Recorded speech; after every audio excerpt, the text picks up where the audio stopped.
order. It is time. This is the Ellensburg City Council meeting of November 7th. It is 7 p.m. for time for a regular meeting. Although my body says it's 8. So if we start fading at 9, we all know why. So I'll call the meeting to order, beginning with the Pledge of Allegiance led by Councilmember Goodlow.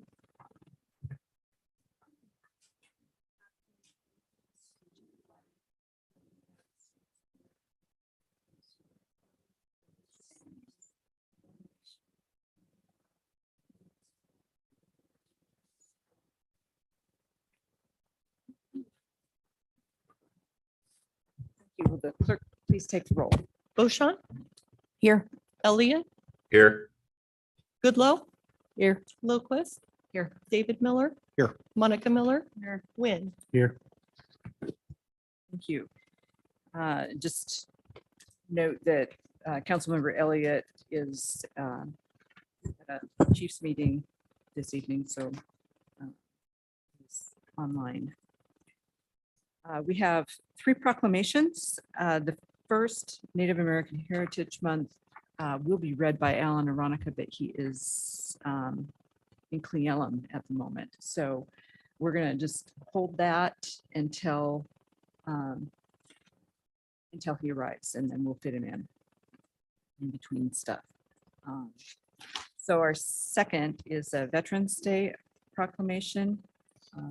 I've asked Adam, Councilmember Wynn, to read that.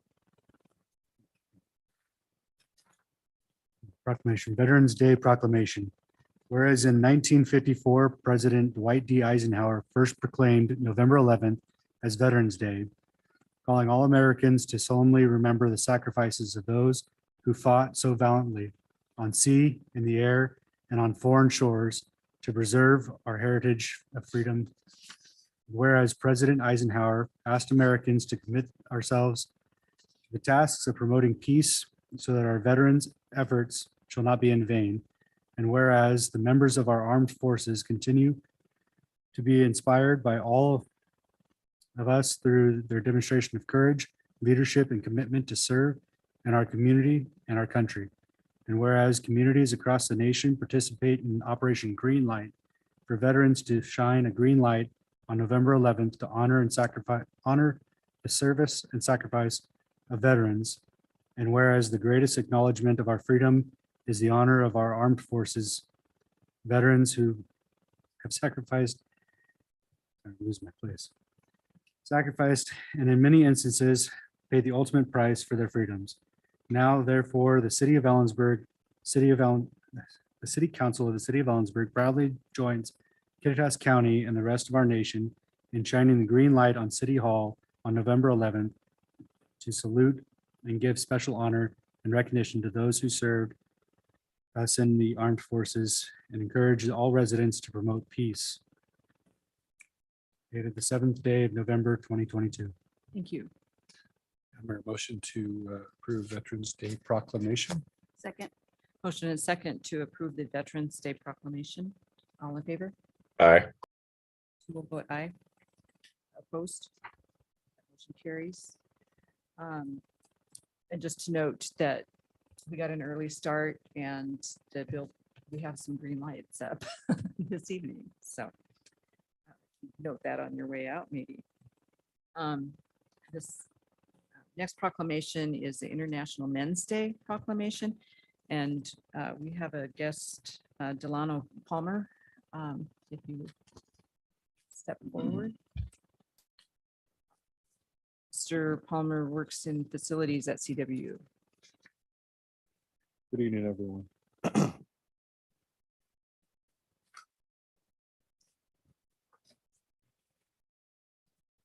International Men's Day proclamation. Whereas November 19th is the International Men's Day, a day to celebrate men's positive contributions to their communities and families, and to bring attention to the social problems disproportionately impacting men.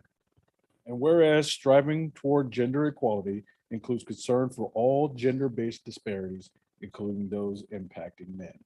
And whereas according to the Ellensburg Police Department, 14 of 17 people who died by suicide in Ellensburg between 2015 and 2022 to date have been male.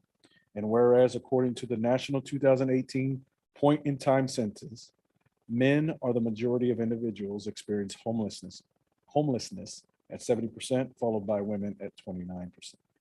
And whereas life expectancy for men in America is lower than women at 74.2 for men and 79.9 for women as of 2020. And whereas according to Washington State Department of Employment Security, there were substantial differences in gender ratio by industries in Kittitas County, and this is of 2020, where male-dominated industries included transportation, warehousing at 84.1%, construction at 84.2%, and wholesale trade at 71.2%. And female-dominated industries included finance and insurance at 75.4%, healthcare and social assistance at 75.3%, and professional and scientific and technical services at 62.8%. And whereas organizations and governments should continue to innovate the manner in which they design and deliver support services and resources to account for the unique needs and problems of men. And whereas the city of Ellensburg recognize and honor all men who contribute to the strength, vibrance, and leadership of our city as we strive to be a place where each person can reach their full potential.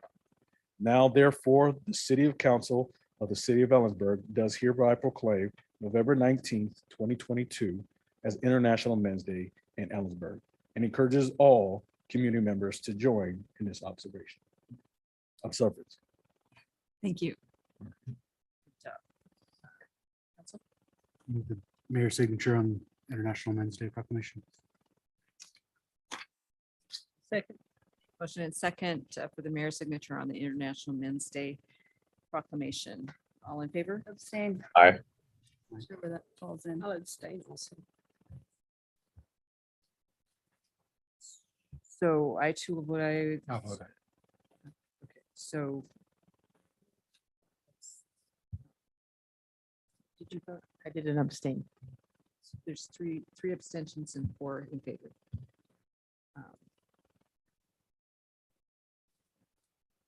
So that motion carries.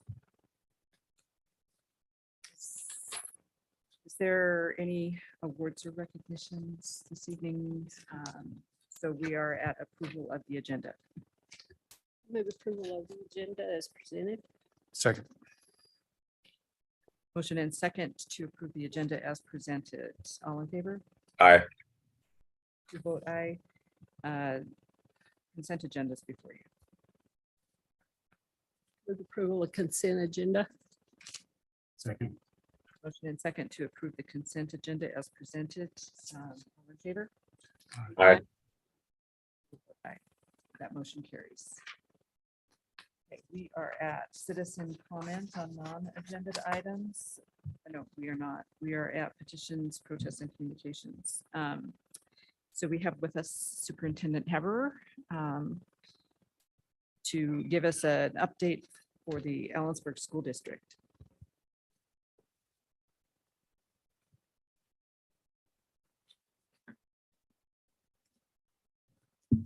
All right. Well, thank you so much, City Council, for allowing me to come here tonight. Great really does happen here in Ellensburg, and it was such a joy this year to start with some time-honored traditions here in Ellensburg.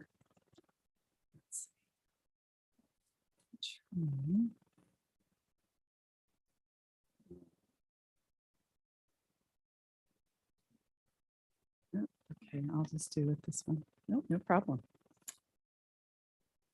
So we were very excited to learn that our championship girls basketball team, they were honored as the Grand Marshals in our annual rodeo parade. And then on Tuesday, September 6th, we hosted a welcome back event for all of our staff members, and we had our leadership students there to greet our principals and our teachers and our paraeducators.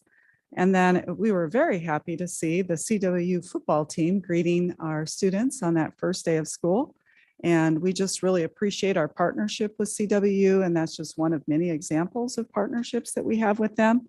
And then it was also an honor for me to present the Washington Association of School Administrators Community Leadership Award to Ellensburg Police Chief Wade for his support of our local schools and a dedication to our community. So thank you again, Chief Wade. I see that he's here. We really do appreciate him.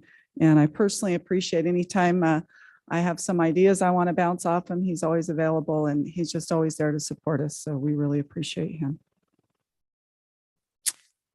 Student voice is also important in ESD, and we have 3 new student representatives on our school board this year. While not voting members, our students offer invaluable insights and information to the process. Grady, Josephine, and Reagan are also the officers for the Student Senate at EHS, which operates like a superintendent advisory committee. They have the goal of really opening up constructive dialogue among differing student groups and developing strategies to increase students' sense of belonging at EHS. We have 3 major outcomes here in Ellensburg School District that we also call our board ends. And this is what we really want for students. We want students to have strong academic skills. We want them to graduate and be ready to be successful citizens in this ever-changing world.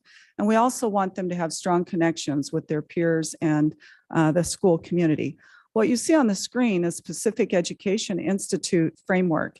And PEI has just been a huge partnership, good partners with us in really providing the kind of professional development that we have been wanting for our staff around project-based learning.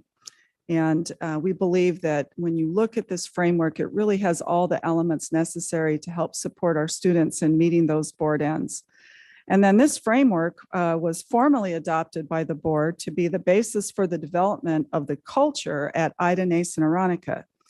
And if you look up in the upper left-hand corner, the economic, civic, and culture aspect of this framework guided the naming committee to brainstorm Native American names for our new school and to eventually recommend Ida Nason Aronica as the official name that was adopted by the Ellensburg School District Board. And it was such a privilege to celebrate Ida Nason Aronica and the dedication of this school with the Ida Nason Aronica family. Ida, as you know, was an important leader in our Ellensburg community. And her values of taking care of the environment and really creating a sense of belonging for all children are values that are embraced by Ida Nason and our district as well. And ESD is the first district in the state to name a school after a local Indigenous leader. And we also thank the Kittitas County Museum for the many items from Ida Nason Aronica family collection that are on display at Ida, which include baskets and beadwork and photographs.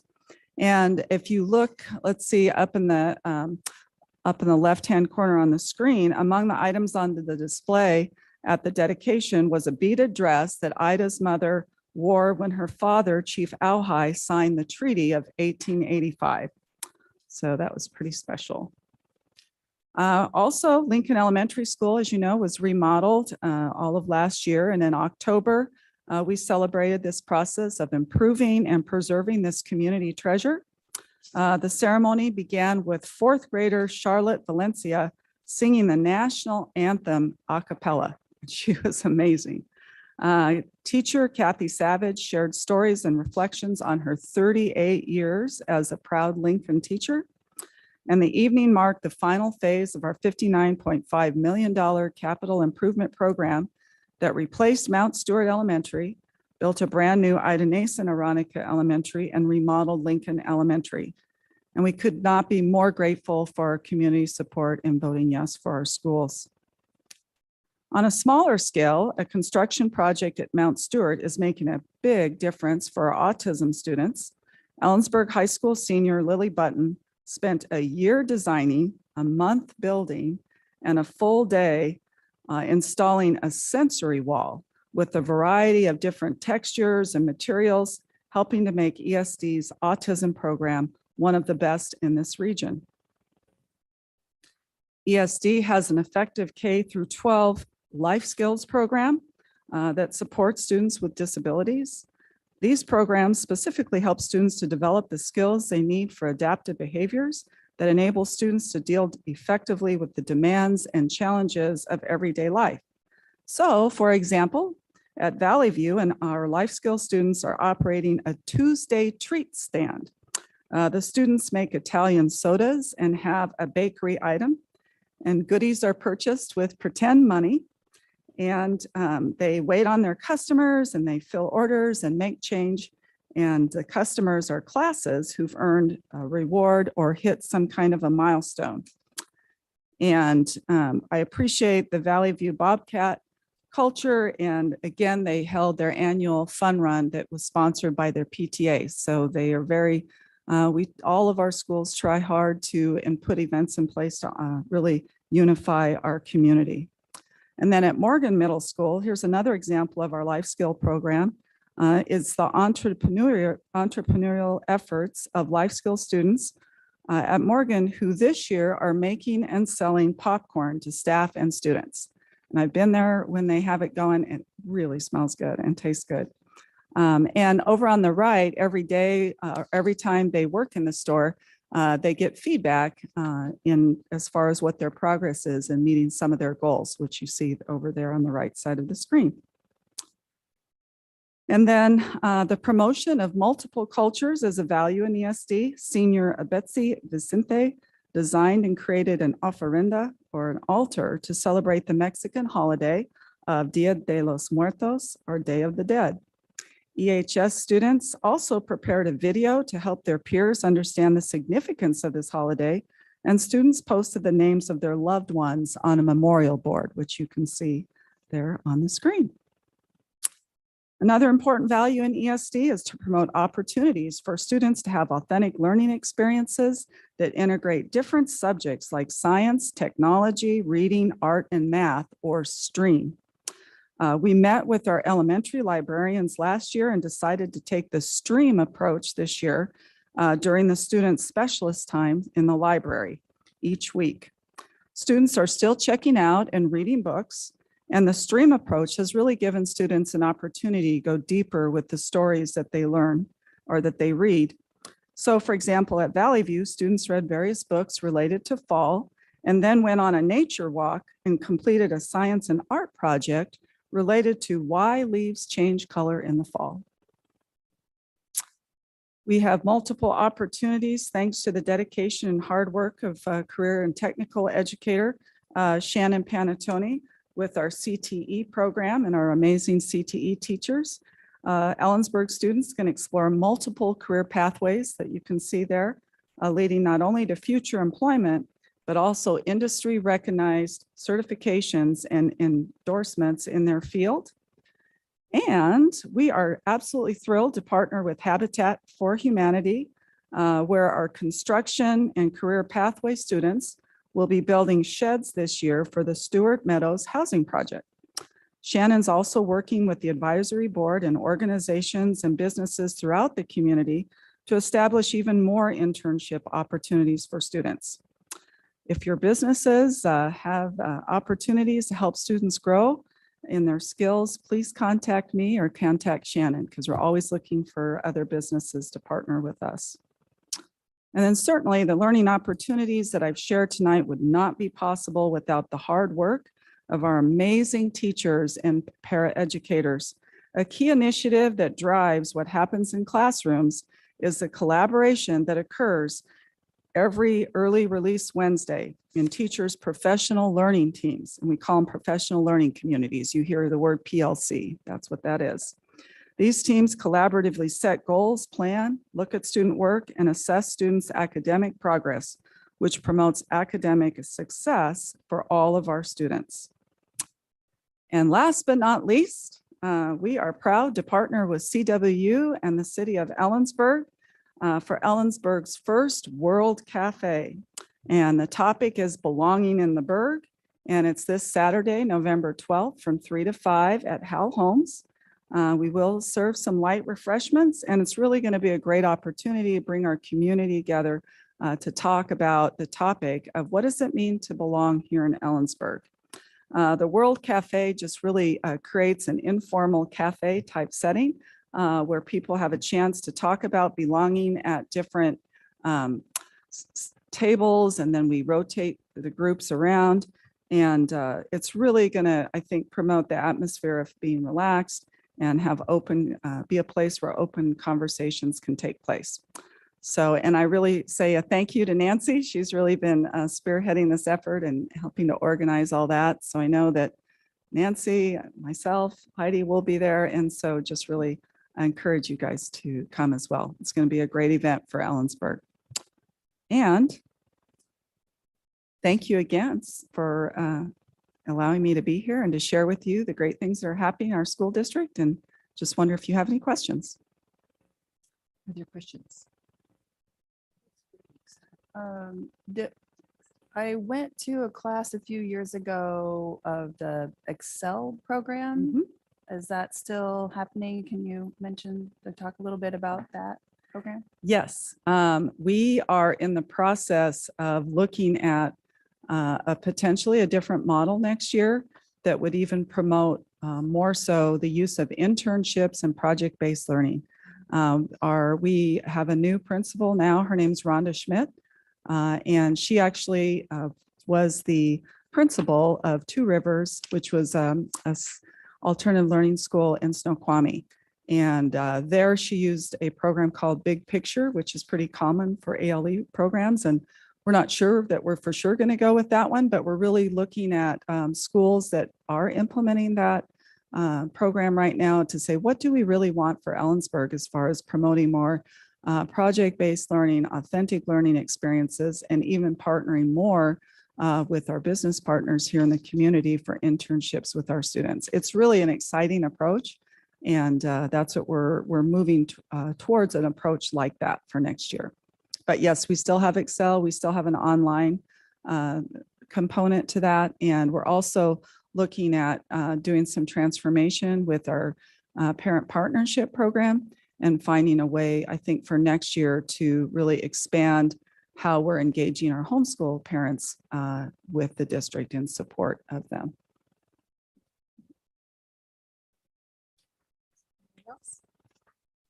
Well, thank you so much Yes, for being thank you. here and for your partnership with the city on projects like the World Cafe. You bet. Thank you again. I appreciate all of you. So the next item is a memorandum of understanding between the city of Ellensburg, Ellensburg School District, and Central Washington University. Yes, hello, City Council, Nicole Klaus. I'm the staff member to the Diversity, Equity, and Inclusion Commission. And Ginger just gave a great introduction to the Belonging in the Berg event. And so that's where this MOU started, was we wanted to formalize the partnership between CW and Ellensburg School District and the city. And so the goal for the event is to connect a diverse group of residents for a meaningful discussion. And we're hoping that this could potentially become an ongoing event if it goes well. And so the MOU is really just outlines the commitment to promote DEI initiatives. And there's no legal obligations at this time, but it's just kind of formalizing our agreement to work on this together. So we'd ask that the mayor and the chair of the DEI commission sign the MOU. Is there any questions for Klaus? Is there anyone in the audience who would like to comment on the MOU? Anyone online? Would like to comment?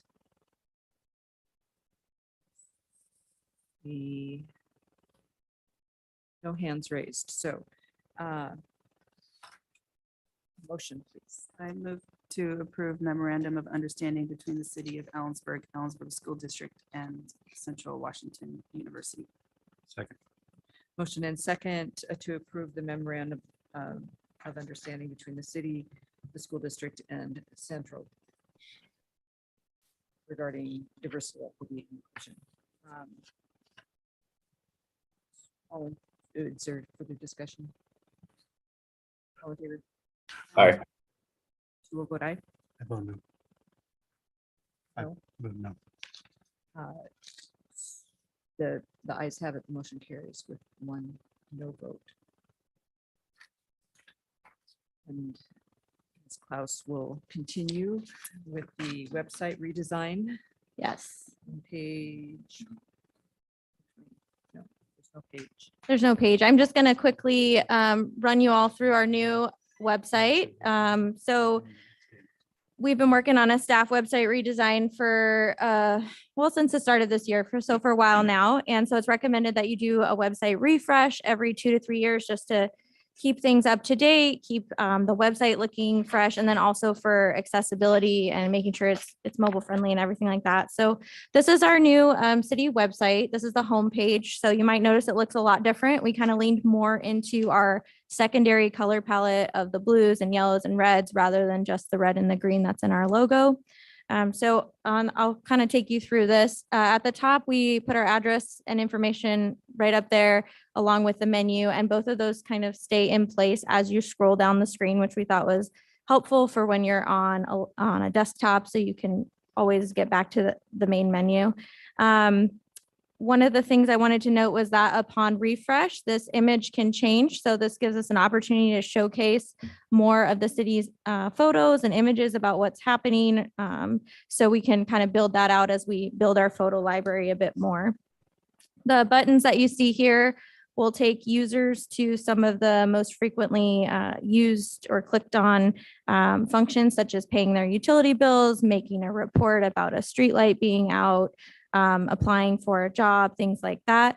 And then moving down, we have our popular resources section, which is most clicked on web pages, such as the library, starting and stopping utilities, things like that. Our news section is more robust now. It gives us the ability to add images, which is helpful because we can put, flyer artwork up there. We can have more descriptions on the news flash before people click on it. Before it was just kind of a quick headline. So we can just kind of build that out a bit more as well.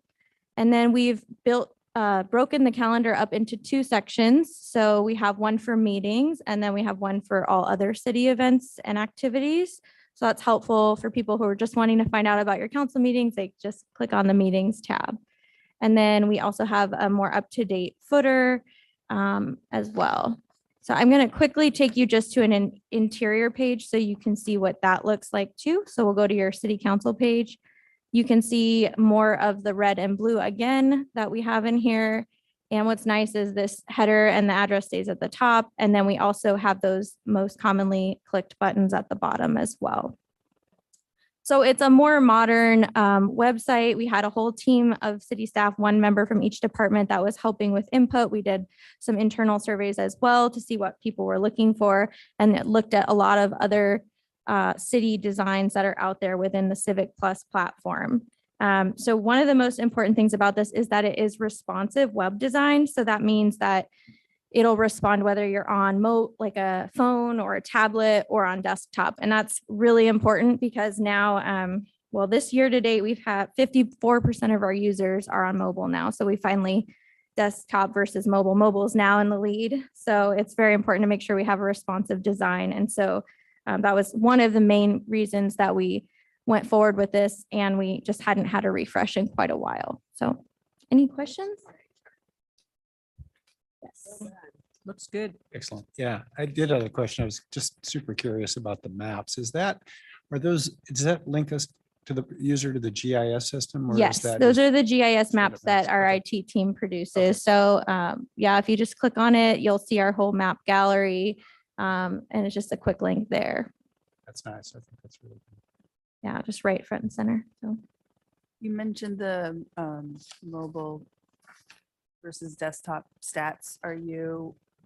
Did you mention the analytics in terms of the use of the pages? Are you able to? well, we can Like track that. all of that too.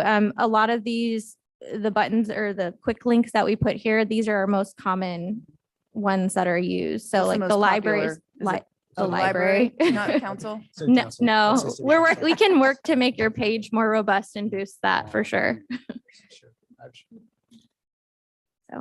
Great. Well, thank you for your time. Thank you for all your work on that. Yeah, it's great. Nice job. it's- Now is time for citizen comments on non-agenda issues. This is a time when you would have 3 minutes to speak about something the council can do something about.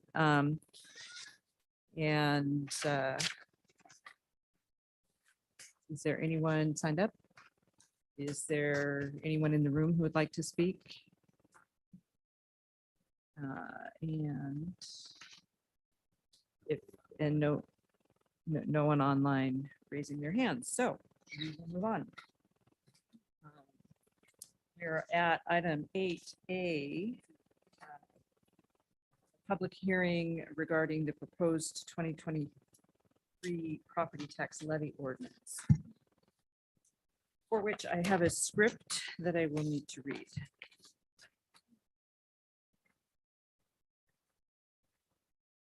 So the purpose of this legislative hearing is for the city council to consider first reading of an ordinance to establish the ad valorem property tax levy for 2023. The public hearing is now open. I ask your cooperation in the following procedure. Everyone will be given an opportunity to be heard. The city clerk will be making a recording of the proceedings. I will first recognize requests to testify from anyone attending this hearing in person, followed by persons attending remotely via Zoom. If you wish to participate virtually via Zoom, you must raise your virtual hand on the Zoom meeting screen or press *9 if you are connected by telephone and wait until I have recognized your request and you have been unmuted. When you're invited to speak, please begin by stating your name and address and indicate whether you're speaking for yourself individually or as a spokesperson for a certain group or both. Speak slowly and clearly. Only one person will be allowed to speak at a time. Any questions of staff are to be directed through the council. Before we hear from the audience, is there a staff report to be presented? Yes, good evening, Council, Madam Mayor, Jerica Pasco, Finance Director for the city. The proposed ordinance before you reflects the 2023 levy for property taxes to be collected in 2023 for municipal purposes. The ordinance establishes the 2023 regular property tax levy and certifies the 23 property tax levy to the Kittitas County Commissioners. State statute limits the increase in property taxes to the lower of 1% over the prior year levy or the implicit price deflator IPD. The IPD inflation rate for setting the 2023 property tax was 6.457%. Therefore, the city is limited to a 1% increase. Tax revenue funds are approximately 69% of the general fund budget, of which property tax accounts for around 17%. Because council has very limited control over revenue funding sources that support the general government activities without increases in general fund revenues such as property taxes, the city cannot fund the necessary overhead increases. In order for delivery of service to remain consistent from year to year, funding of these services must also remain consistent and then rise as expenses rise. This increase in IPD does reflect the overall rate of inflation that we are seeing locally. For example, EMS services are scheduled to increase by $11,694 or a 15.88% over the 2022 actual costs. Kitcom dispatch and cost center user fees are also supposed to increase by approximately $168,000 or 30.46% over 2022 general fund costs. In addition, we'll be seeing an 8.66% increase in the minimum wage and an anticipated $75,000 expenditure to provide for public defender services or indigent defense. Those are just a few of the general fund increases that we're going to see in 2023. Council held a public hearing on the revenue sources, including property tax at the October 3rd, 2022 meeting. Property tax collections for the city of Ellensburg are estimated to be approximately 3.5 million, equaling the highest lawful levy. This is an increase of just over 96,000 over the 2022 levy. This increase reflects a 1% increase of $34,139.85, an increase of $61,662.83 is attributed to the new construction and improvements, $10.93 for an increase in the value of state assessed property, and $401.71 from annexations. Adoption of the ordinance at the 1% will increase the property tax revenue by approximately $96,215. And the proposed 2023 budget that you'll see later tonight includes this 1% increase. So just as an idea of what the 1% increase looks like for an average property assessed at around $350,000, that would be an increase of approximately $6 per year.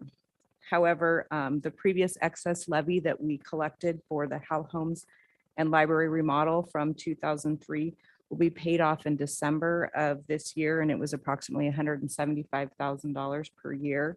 So therefore, property tax owners will no longer see this levy amount and their tax bill will decrease.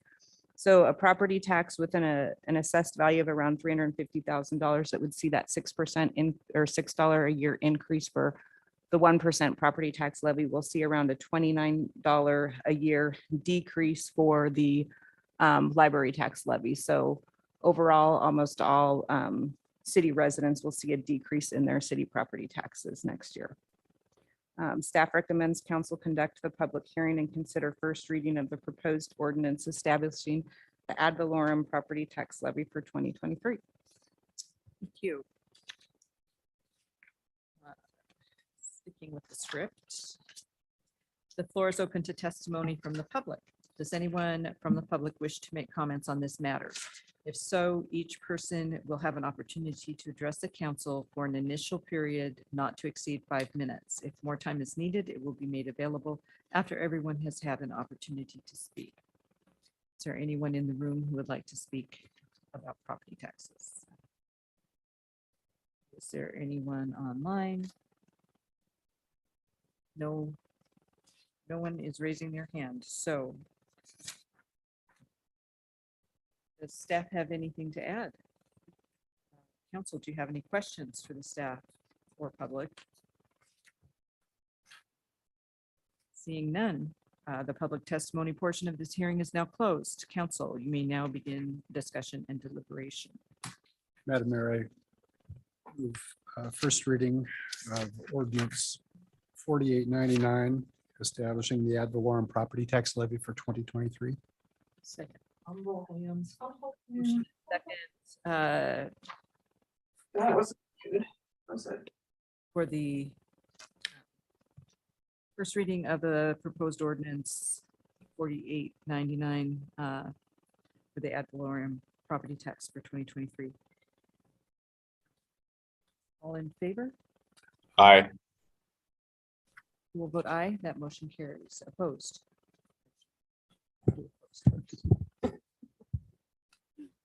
An ordinance of the City Council of the City of Ellensburg, Washington, levying property taxes for the City of Ellensburg for the fiscal year commencing January 1st, 2023 on all property in said city, which is subject to taxation for the purpose of obtaining sufficient revenue to carry on general operations, recognize voter approved levies, and pay debt service obligations of said city as required by law. And we have another public hearing. This is the preliminary 2023-24 biennial budget. So the purpose of this hearing is it's a legislative hearing for the City Council to consider the preliminary 2023-24 biennial budget. The public hearing is now open. I ask for your cooperation in the following procedure. Everyone will be given an opportunity to be heard. The city clerk will be making a recording of the proceedings. I will first recognize requests to testify from anyone attending this hearing in person, followed by any persons attending via Zoom. If you wish to participate virtually via Zoom, you must raise your virtual hand on the Zoom meeting screen or press *9 if you're connected by telephone and wait until I have recognized your request and you have been unmuted. When you are invited to speak, begin by stating your name and address and indicate whether you are speaking for yourself individually or as a spokesperson for a certain group or both. Speak slowly and clearly. Only one person will be allowed to speak at a time.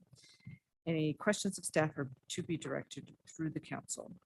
Before we hear from the audience, is there a staff report to be presented? Yes, Madam Mayor, there is.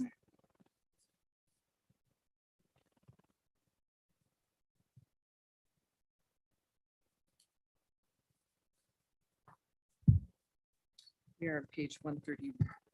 130.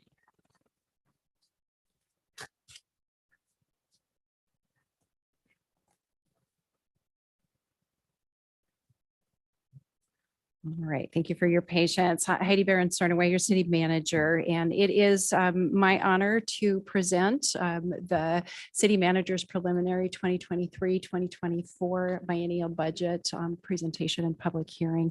In your packets tonight, you have the city manager's budget submittal letter, transmittal letter, excuse me, along with the preliminary 2023-24 budget enhancements in the project list, and also the budget fund, or the budget by fund. And so my goal tonight is to not just deliver a staff report, but to provide folks with some information to help understand the budget and again, inform and try to make it in an interesting manner. The budget is a very complex document. I would remind you, it is probably one of the most important documents that the council considers. I consider this a policy document. It also has financial figures in it, but it's about reflecting the importance and the current activities of the community. So with that, all right.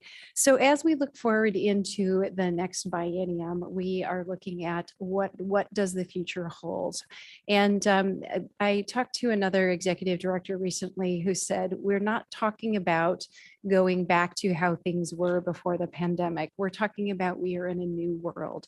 A lot has changed and conditions have changed. And I think we found that here and within our city operations and within the projects that we do.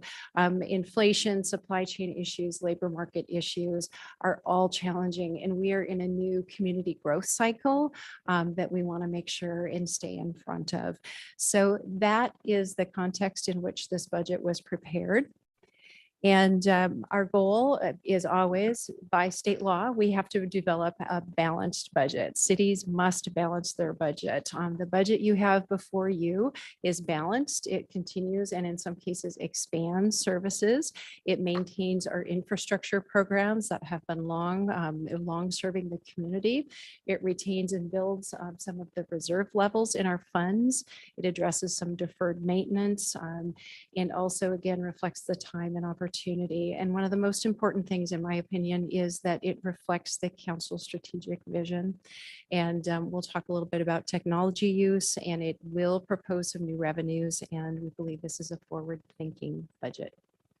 So I always think it's important to talk about what are the levers to balance the budget. And this is one of my favorite little clip art items. When we think about what can we control within the budget, it's about providing the different levels of service, whether it's more service or less services, increasing those revenue sources, always looking for opportunities to create efficiency and using being better stewards of the community resources. Sometimes it's increasing taxes or fees. And I always like the duct tape. Our approach to one-time revenues is to use those for one-time expenses. And so that's some of the principles that we follow when we build the budget. And you will see that we will be using a number of these tools to balance the budget as we go through this. And my slide deck is about 32 slides. And so I'm going to move fairly quickly, and I'm happy to stop at any point. I'm extremely grateful that the council started this process early in the year with the strategic vision. It's part of the statement that it's the council's job to create the vision, it's staff's job to create the plan. And that's really what you'll see reflected in this. The council came together earlier in the year in the budget retreat and updated the strategic vision. And these are those 5 pillars that council reaffirmed and actually filled in some specifics about goals that they're trying to achieve. And the budget will reflect this, these strategic priorities. The budget, as I mentioned, is a very complex document. And this year, in this biennium, we have 35 funds, and there are 2 major types of funds. And I'll move this a bit. So two major types of funds are governmental funds, and those are the funds that we fund, that we use to support general government services. And then our proprietary funds, and those are the business type funds, and we'll go through those a little bit deeper. So these are color coded just for the sense of, so you can get some context. This color coding does not carry through all the slides. But again, those two major types of funds, governmental and proprietary, and we'll come back to these topics.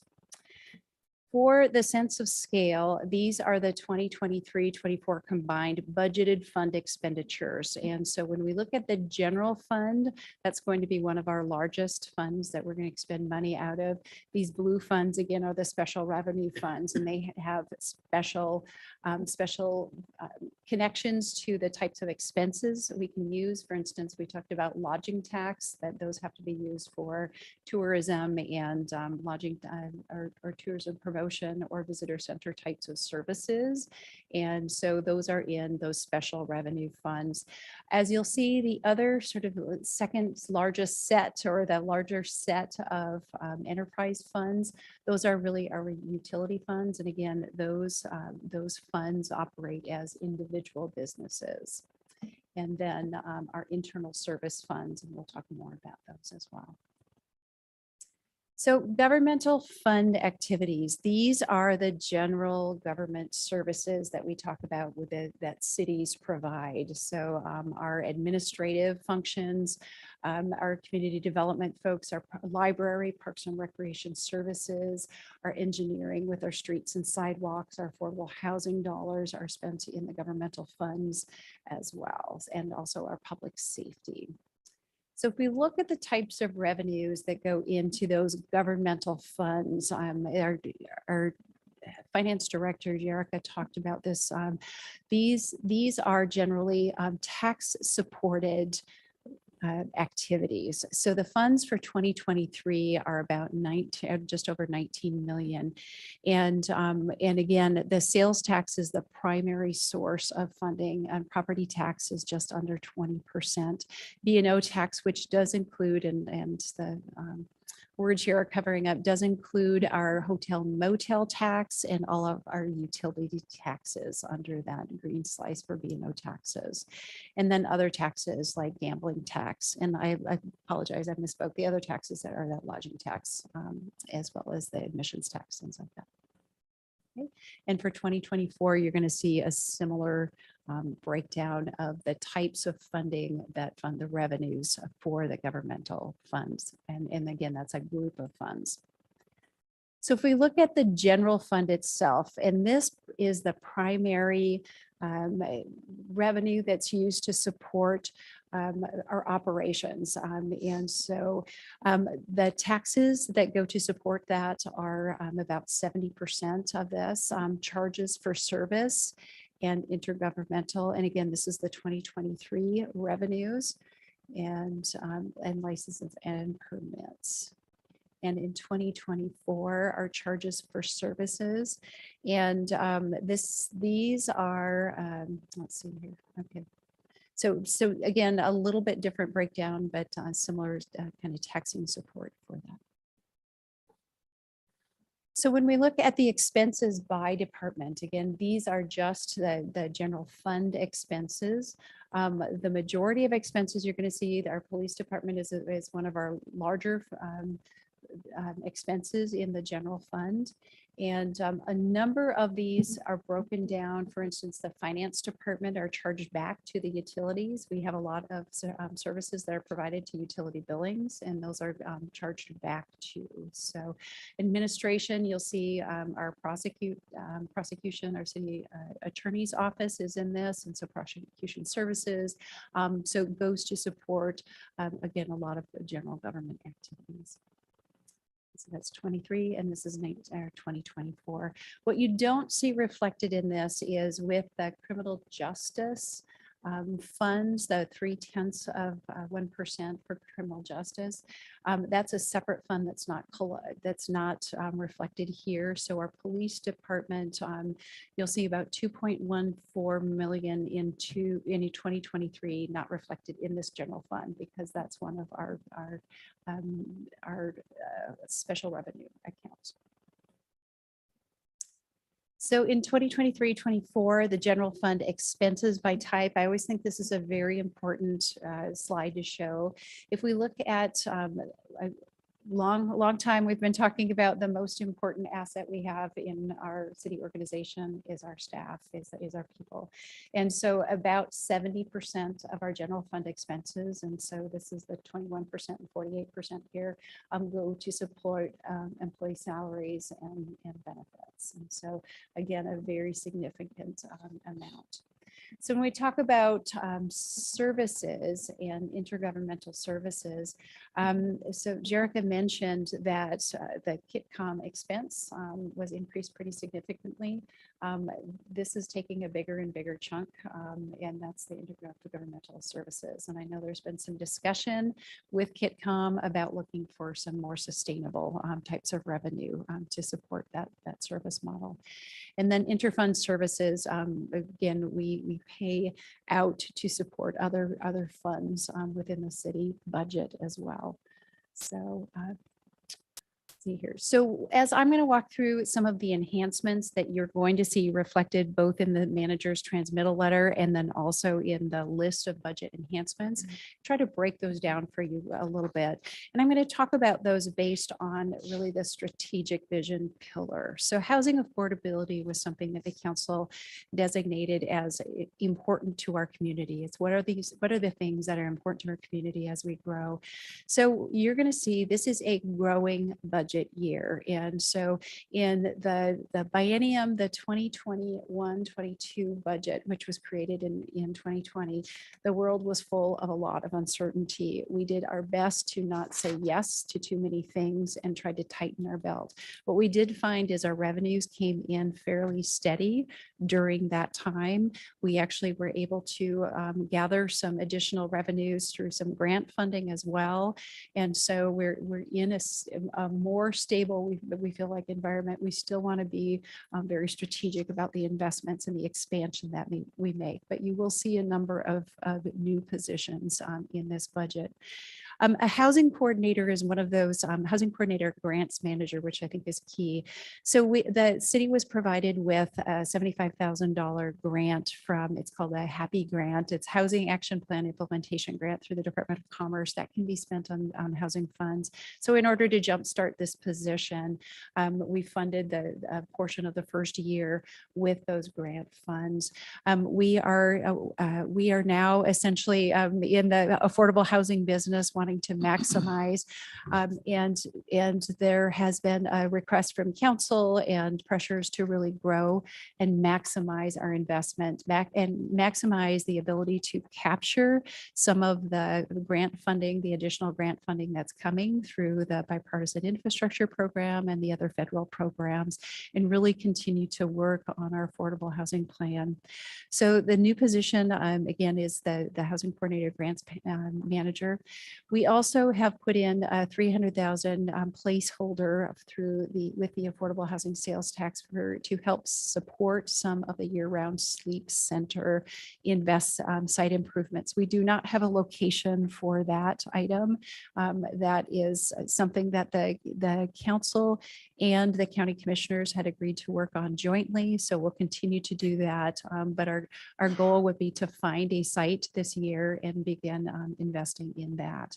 And again, to make sure that we maximize and move forward with removing the barriers and implementing our housing action plan.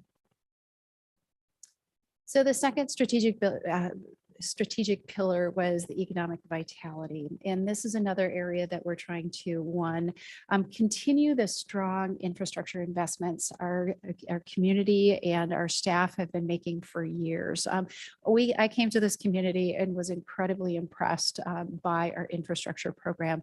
We have made solid investments. We've done a significant amount of planning, and we've done a really good job in a lot of areas, making sure we maintain and try to think ahead and have the resources to grow our infrastructure as our community grows.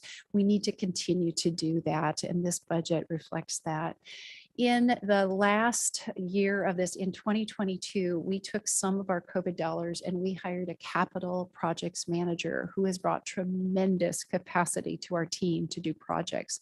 We funded that for 3 years. And so this budget continues that funding through the grant through the end of 2024. We would hopefully be able to find a pathway into the next budget to continue that because it's proven a very valuable position. Another new position is the Arts and Economic Development Manager. This is a position that would be funded partially through the Arts Commission. There's been a lot of work to expand a partnership within the community, and the Arts Commission has been part of that. The Arts Commission has a $50,000 cap on their 1% of the construction sales tax dollars they get every year. And they've had about 13,000 of those dollars set aside for staffing. We haven't taken that staffing, it's just been folded back. And I would ask that we have the 2 years of the biennium of that.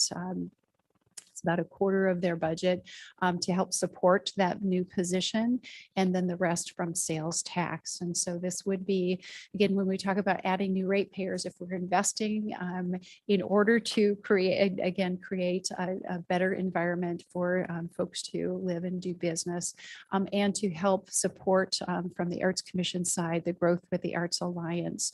This is a recommendation from staff that we expand. We are also in the middle of the county and city economic development plan. And so we hope to have an action plan and a commitment to actually take actions from that, not to let it sit on the shelf.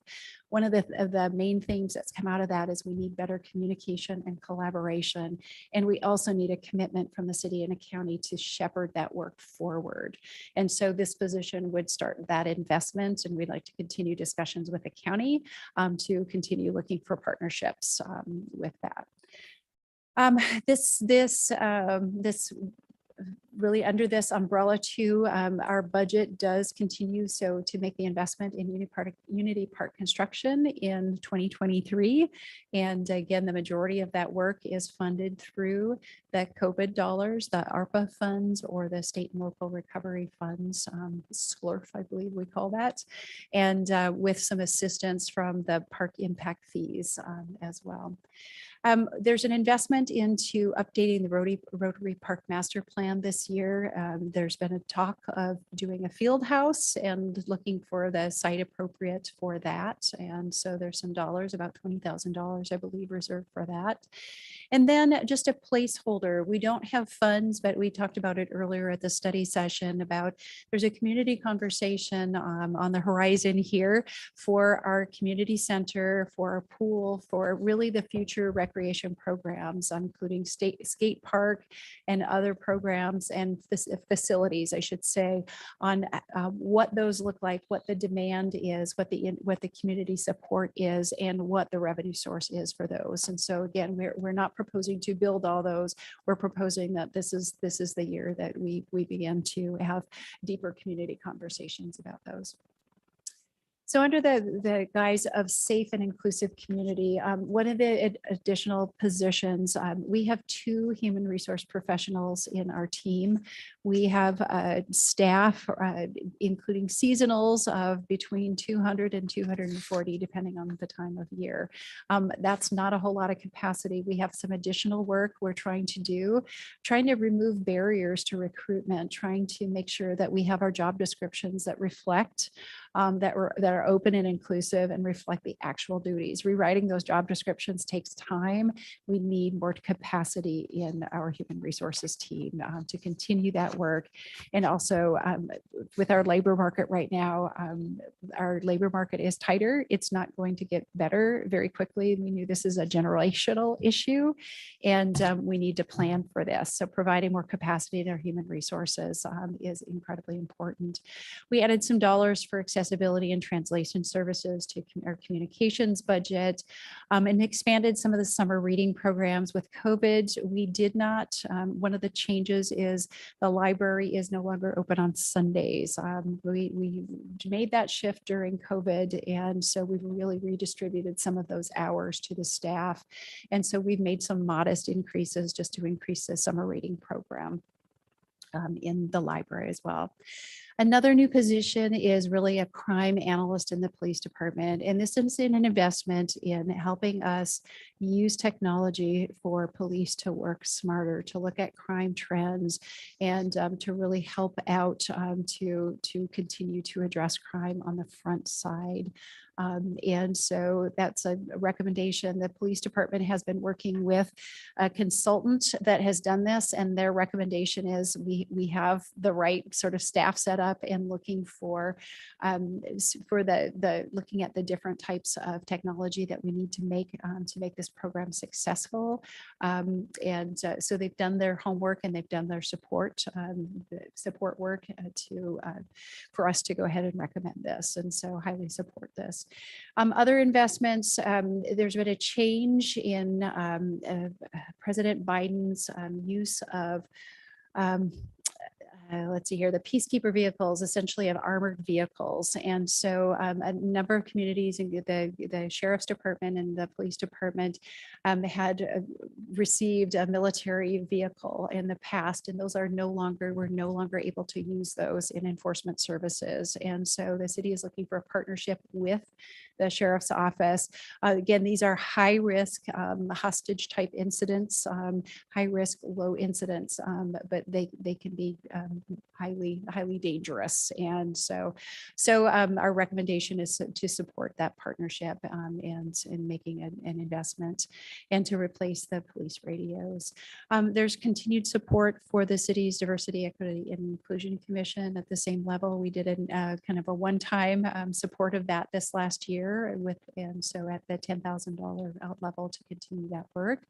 And then, as Jerica also mentioned earlier, the county is creating a new public defense office essentially, and we know we will be asked to participate in that. There's a $75,000 investment into public, setting aside some dollars so we can pay for our fair share, and we don't know what that ask is going to be at this point.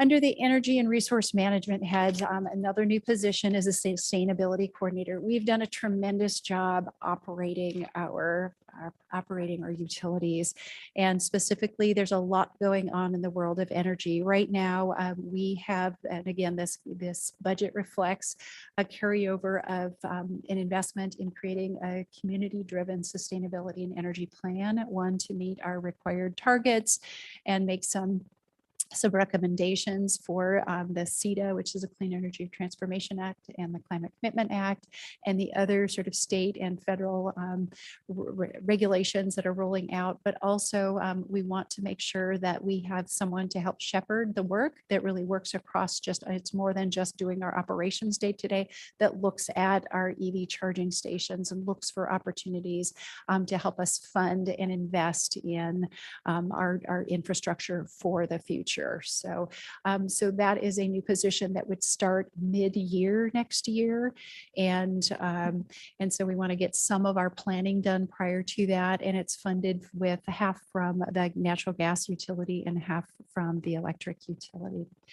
Also, we have a zero emissions transit plan that's a grant funded project for our transit system to actually create their plan so they can be eligible for additional grant funding for their buses and other programs. And then we are in the process of kicking off our utility billing software. We call it our customer information system. It's a big investment in our software platform. It will provide options for our staff so we can actually track and report and pull data, but also for our customers. And so again, that's just under I believe, $1 million kind of investment that's spread over this year and the next years. And then a new addition, we'll be looking for some grant funding for this through probably the community forestry programs to look at doing an urban forestry plan. And with that, a tree inventory that really connects to some of our Climate Commitment Act initiatives, and then an update to our tree code, and have a community conversation, make sure we're doing kind of a comprehensive update of our tree code if we need to change our tree species and make some additional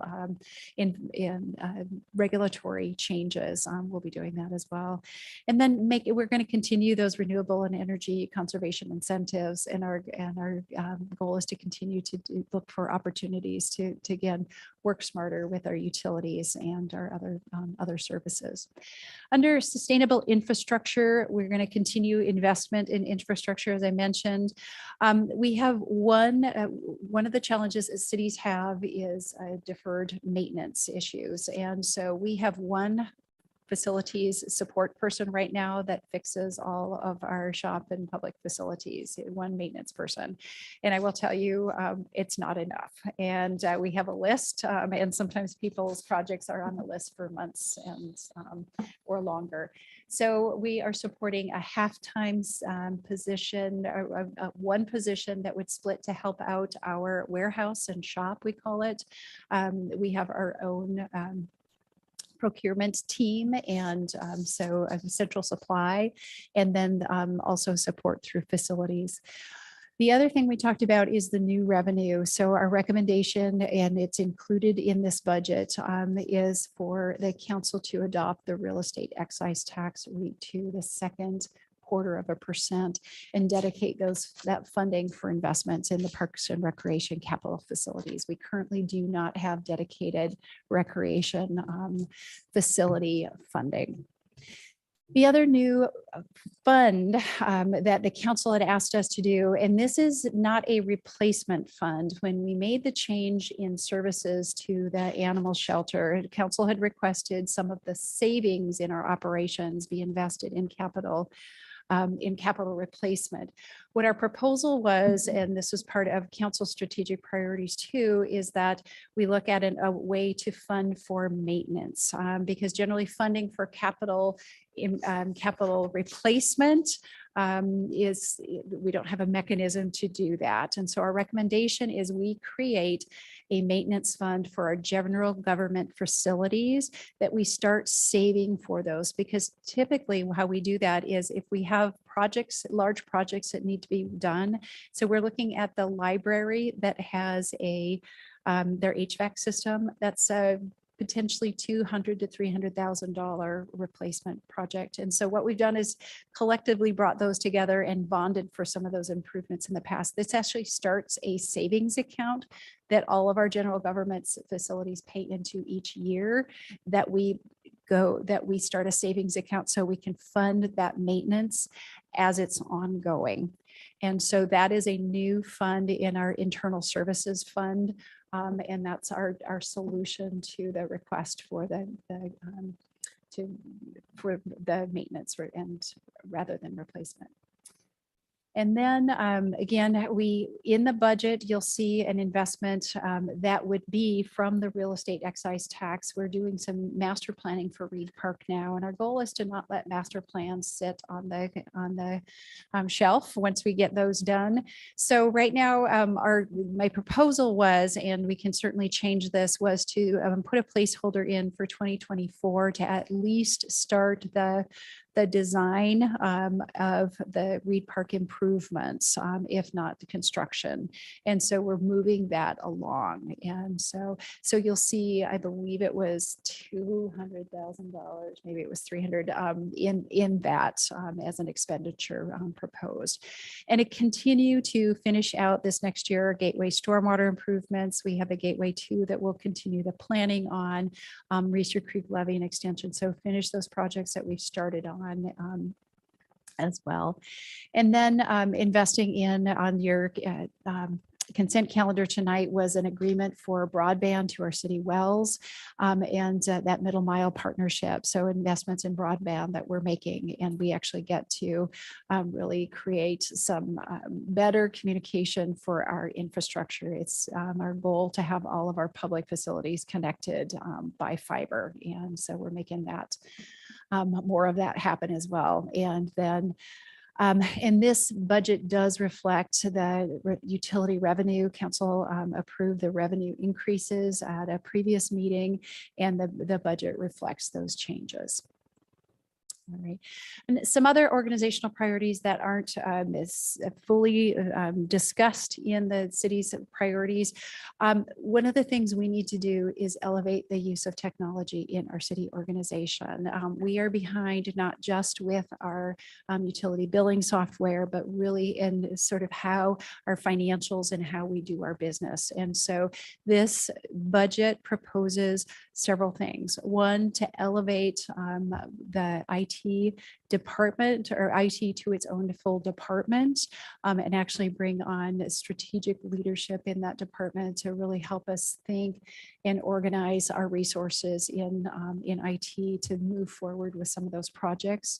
It creates an initial investment in enterprise resource planning software. That's going to be another large investment in software that would support our city organization essentially. So the first year of the biennium, it's looking at how at an analysis, of the options out there for us, and then procurement. There are several different ways that you can procure that software, and then into 2024, right after our utility billing software implementation is finished, to move right into that next phase. And so to make some pretty aggressive investments in technology. And our manager today reminded us how very important the world of cybersecurity is. And I think we all know that from our past as well. So making sure that we are staying ahead of the game and staying on top of the security of the information and our resources as well. So, and we'll continue to do all of the things to improve organizational effectiveness and continue to make investments in community engagement. And so you'll see some enhancements again in their communications budget as well. And making sure that we stay an employer of choice. And so trying to address all of those items tonight on the agenda. You also see a remote work policy and making sure that we're continuing to attract and retain and grow our employees. So new positions, just a quick overview on the positions. So there are a number of new positions, and what I did is just highlight the funding for those new positions. And I went through a number of these. A reminder that our information technology, those are internal services. And so what happens is each of our departments pays into those funds. And so internal service funds get shared with the users of those. And so IT is one of those, and we'll go through a slide that shows the expenditures and transfers in those as well. So let's see here. And again, we did not approve all of the requested positions in this budget. These were the top priorities that matched where we're ready to fund at the moment. Okay. So I'm going to jump into the special revenue accounts, and these are typically revenue accounts that have a specific restricted use to them.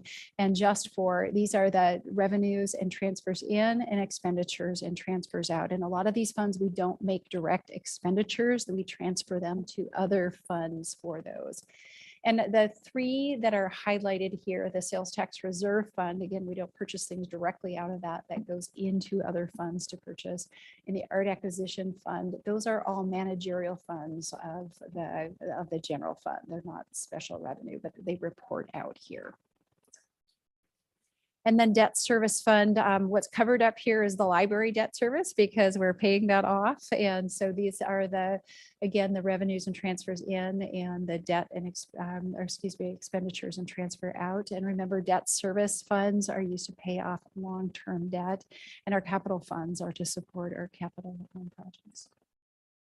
And our enterprise funds, again, are our utility funds. And in here, we actually do include the stormwater. That's hard to see, hard to see probably behind the text, but our water bond fund, we have a couple of bond funds that are essentially transferred in. They're used to support the utilities. And so we report those here with the enterprise funds. So again, some major investments we're making in the electric utility over this next budget cycle.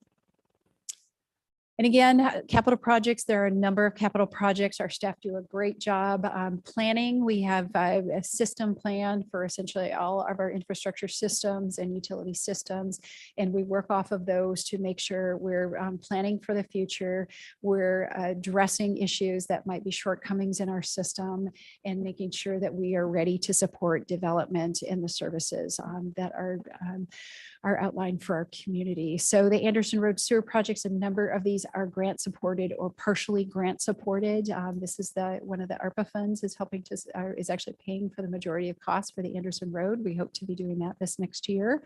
We have the funding use pathway. Again, these are a few of the highlights in this project. The Helena Avenue extension are some funds we got from the state. They came through federal transportation dollars that our 13th district has provided for us, and to design the Helena Avenue extension in Core Street as well. So we'll be doing a lot of projects to make sure that we're keeping up. And our internal services fund, here is where we have the two. This is the general facilities internal services fund. So this is that new savings account essentially that we're starting to save for maintenance investments in our general facilities and our general fund, our general facilities. And so this is not the shop. So the shop is essentially our operations for our water folks and our gas and our utilities. And so we are looking at the pool and Stan Bassett and City Hall. So our general facilities here, those will start to fund this maintenance fund here. We also, this budget pulled out our GIS internal services. Previously, that was tucked into our IT.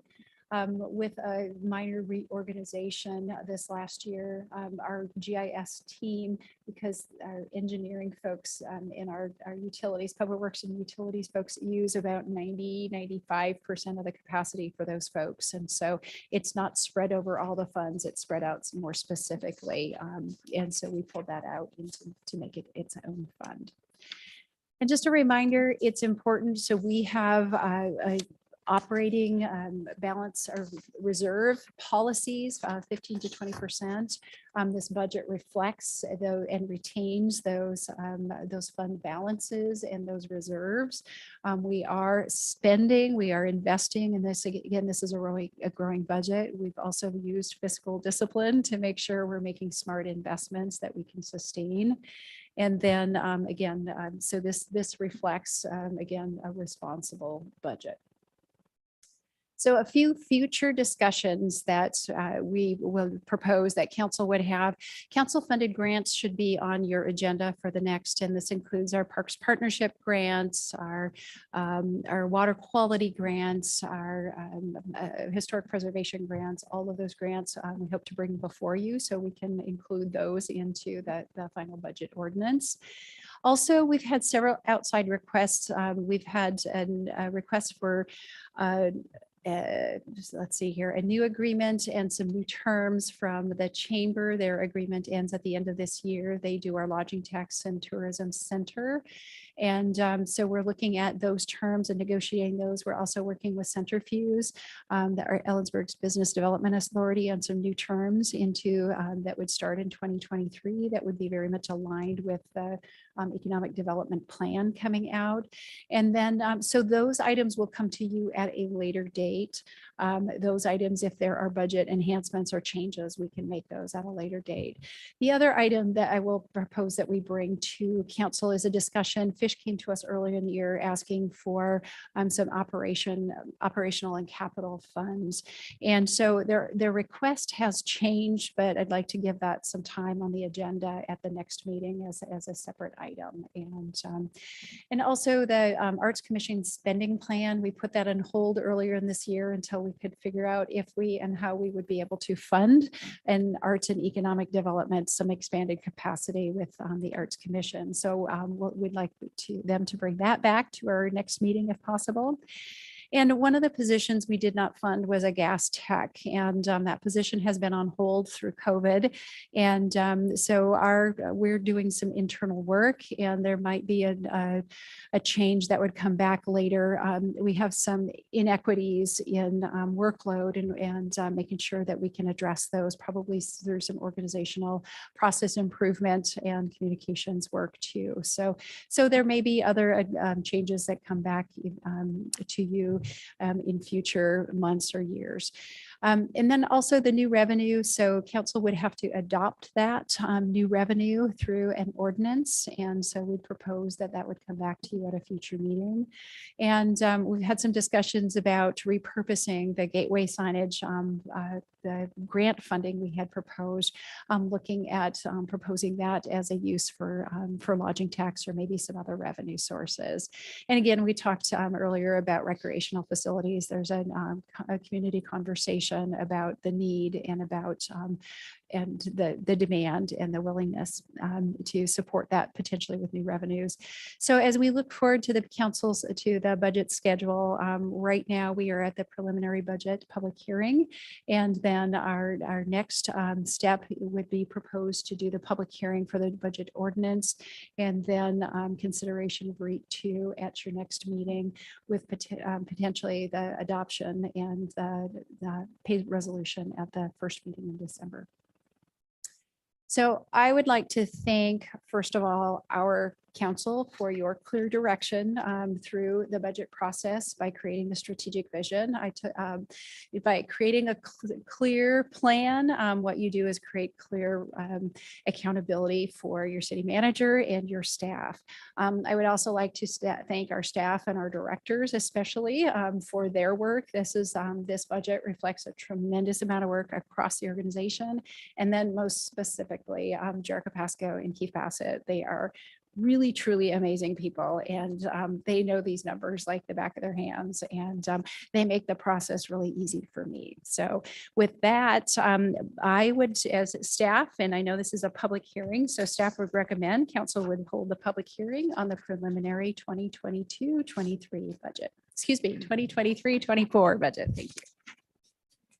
Thank you. So the floor is open to testimony from the public. Does anyone from the public wish to make comments on this matter? If so, each person will have an opportunity to address the council for an initial period not to exceed 5 minutes. If more time is needed, it will be made available after everyone has had an opportunity to speak. Is there anyone in the room who would like to speak to the budget?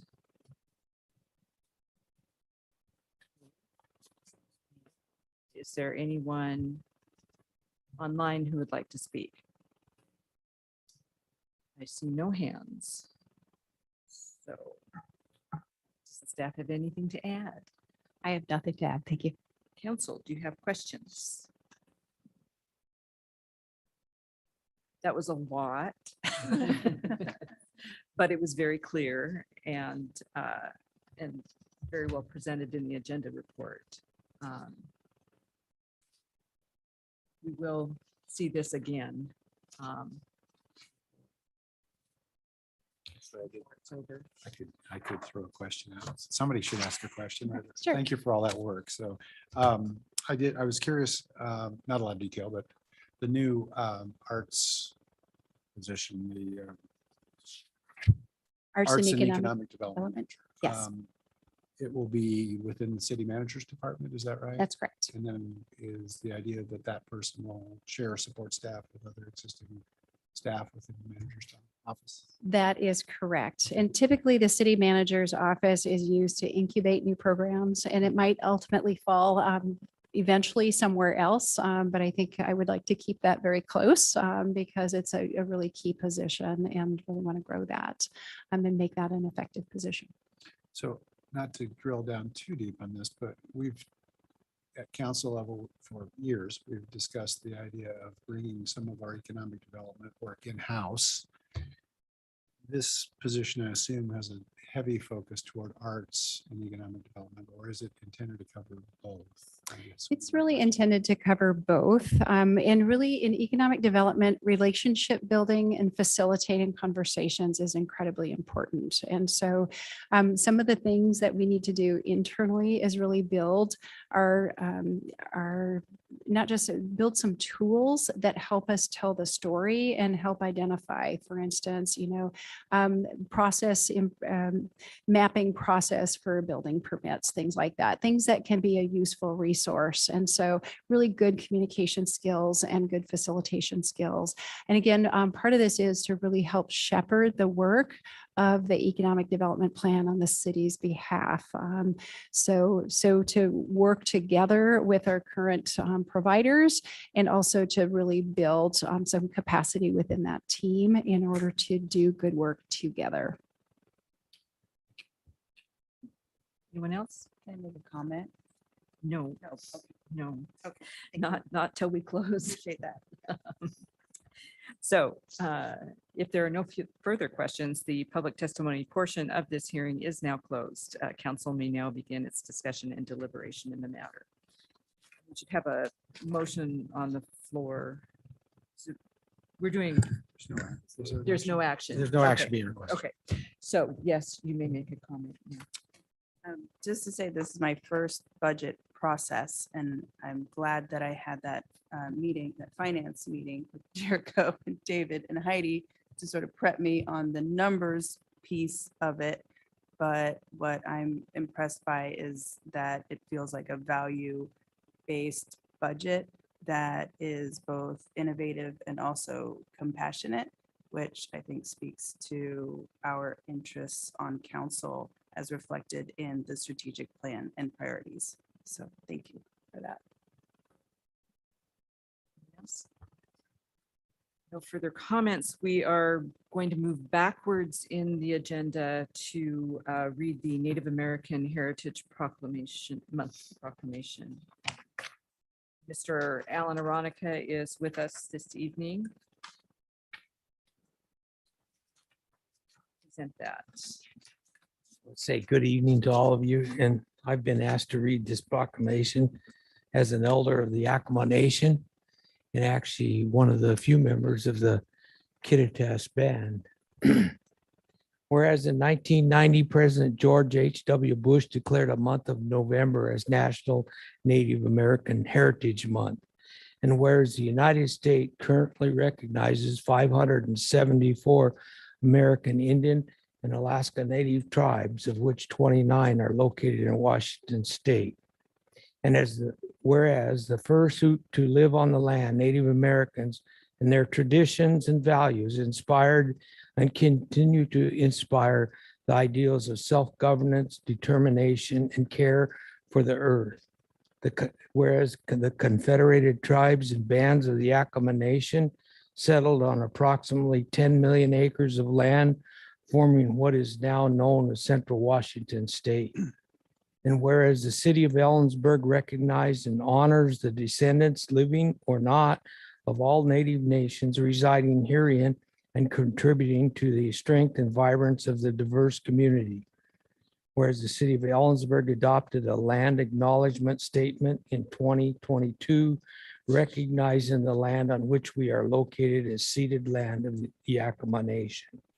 Now, therefore, the City Council of City of Ellensburg does hereby proclaim November 2022 as Native American Heritage Month in Ellensburg and ask all residents to join in this observance by building bridges of understanding and friendship with members of the Yakama Nation and of our Native American neighbors. Thank you. Thank you. Madam Mayor, I move to authorize the mayor to sign the proclamation recognizing November as Native American Heritage Month in Ellensburg, Washington. Second. A motion and second to sign the proclamation recognizing Native American Heritage Month. Is there any discussion? All in favor? Aye. Opposed?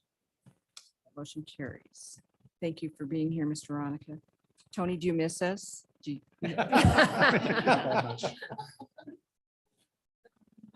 Okay. Thank you. You too. Thanks for your patience.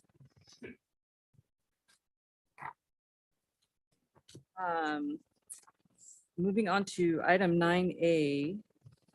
This is a second reading and adoption of ordinance 4898 for the new cable TV franchise agreement. Thank you, Madam Mayor, Council Terry Weiner, City Attorney.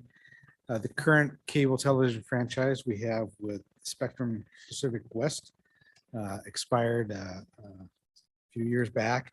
We've been in negotiation since that time, and I think we've reached a fair new franchise agreement that includes several new provisions for the city, a couple of new revenue sources for our PEG capital investments, including a one-time lump sum investment by Charter, as well as a per subscriber per month fee that will be remitted to the city on an annual basis. Both of those will allow us to make some sorely needed investments, capital improvements to ECTV. In addition, we will be converting our current standard definition PEG channel to a high definition PEG channel, which is also long overdue. So with that, I'm recommending that council proceed with second reading and adoption of ordinance 4898, and I'm available for any questions.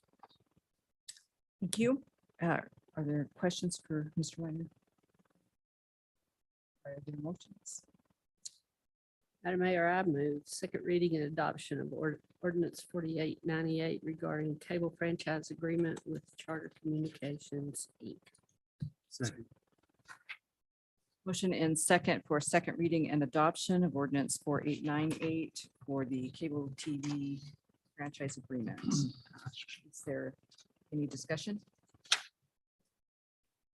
All in favor? So roll call. Sorry. It's been a while. Boshan. Aye. Elliott, Yes. Goodlow, Yes. Miller, David Miller, Aye. Monica Miller. Aye. Wynn. Aye. Lowquist. Aye. That motion carries. Let's see, I'll so.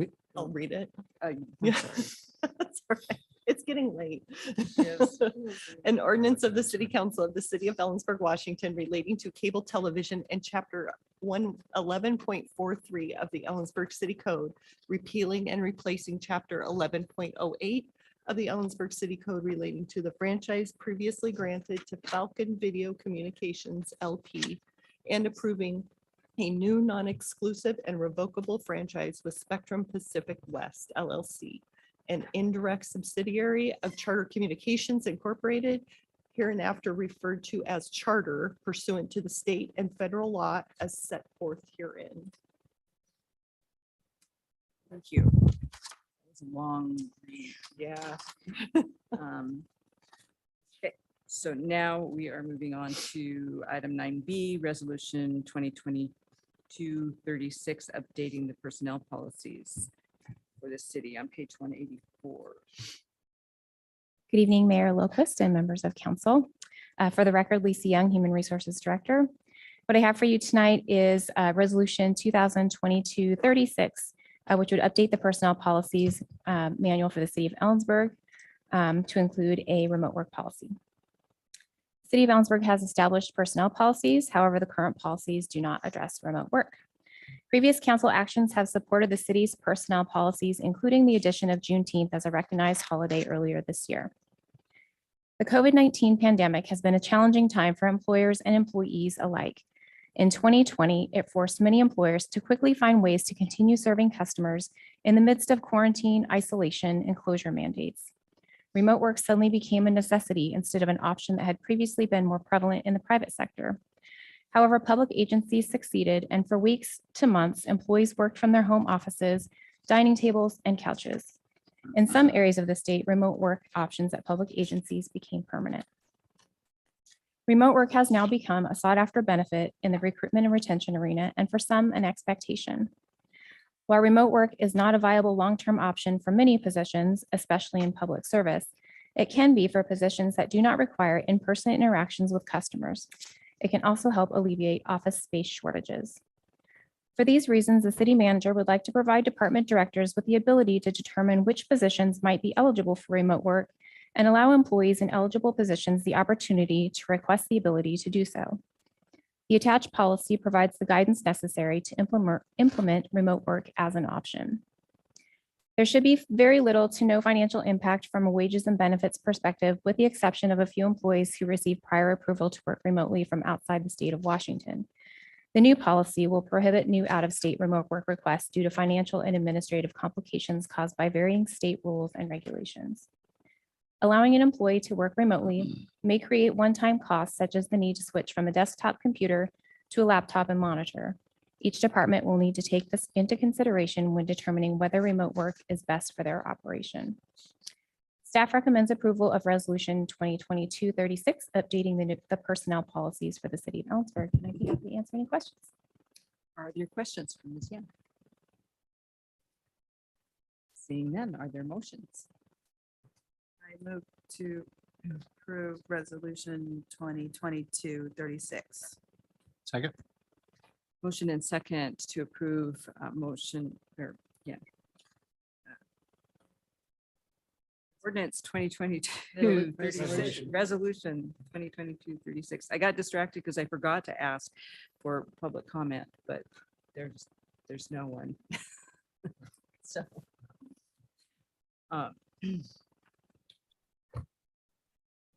discussion, all in favor? Aye. Aye. I too will vote aye. Opposed? That motion carries. Thank you. Item 9C, Resolution 2022-37 to reject all bids for bid call 229220. Myers. Hello, council. My name is Paul Meyer with the City of Ellensburg Light Department. I'm talking to you today regarding Resolution 2237 to reject all bids for bid call 2022-20 pad mounted switch cabinets. The Light Department routinely issues bid requests to purchase electrical pad mounted switch cabinets. These pieces of equipment are used for capital improvements and also to maintain and replenish our inventory. We advertised for bid and received 2 bids, one from Annixter and one from General Pacific. After review of the bids, we determined that there were errors and inconsistencies within both sets of bids and have decided to request that council deem both of these bids as non-responsive and direct staff to request quotes directly from the suppliers. So with that, I ask that you approve Resolution 2022-37. Questions? Council, are there questions for Ms. Meyer? Okay. All right. I'll make a motion. Madam Mayor, I move adoption of Resolution 2022-37, deeming all bids for bid call 2022-20 pad mounted switch cabinets as non-responsive. Second. Motion and second to adopt resolution 2022-37. I don't need to repeat that. Again, I forgot to call for public comment. Is there anyone who would like to speak to this issue? Seeing no one online and no one in the room. All in favor? Aye. Aye. I too vote aye. That motion carries. Thank you.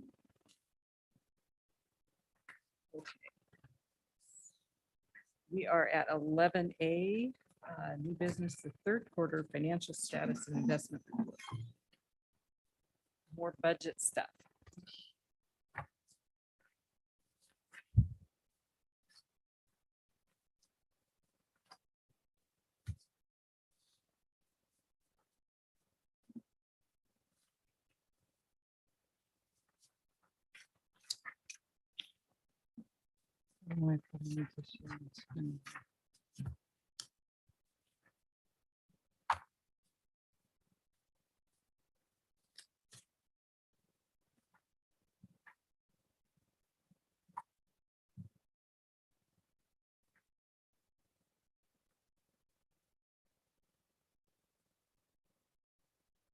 You see that now? Okay, I'm back. Jerica Pasco, Finance Director for the City of Ellensburg. Beginning on page 198 of your agenda reports are the 2022 third quarter financial status and investment reports for the period ending September 30th of 2022. The third quarter reports were presented to the Finance Committee at the October 27th, 2022 meeting. Year-end projections were made based on the current situation on September 30th of 2022, and projections were made assuming that we continue with an economic recovery through 2022.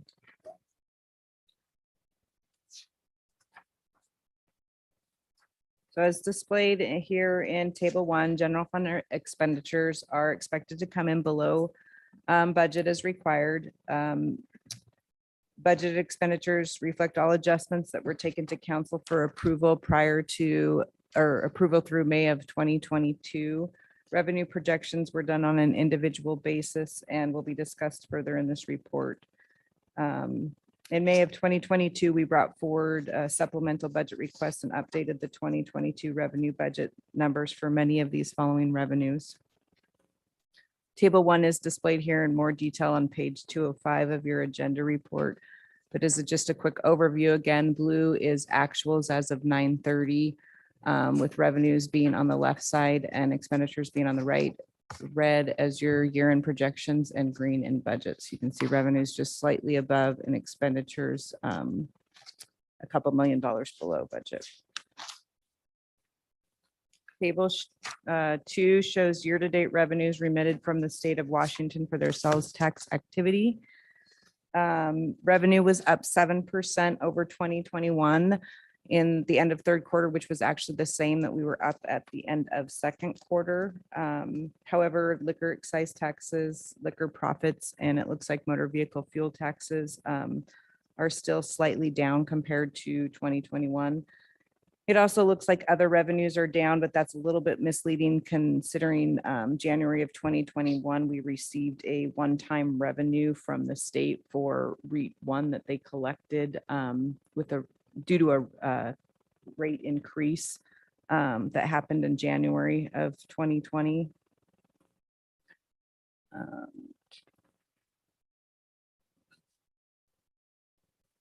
And because we spoke a little bit about REIT in the previous couple presentations earlier today, the city assistance that we see there from the state that we received that's up 18% or $24,000 over last year. That city assistant that we received is funded by REIT taxes that the state receives. So that's why it's up kind of quite a bit this year, was because of the real estate sales previously in the year. Table 3 shows all governmental fund tax revenues by type. Overall, governmental fund tax revenue is projected to come in approximately $1 million or about 5.68% above budget. Hotel motel tax that we've spoken about consistently since the COVID emergency orders was the hardest hit governmental fund tax revenue with the COVID shutdowns and saw the longest comeback. However, hotel motel tax, which you see there under the other tax category, has finally made a full recovery. It looks like in 2020, the revenue came in at around 61% of 2019. In 2021, it came in at around 89% of 2019. And now January through September of 2022, we're already 13% higher than what we saw in 2019.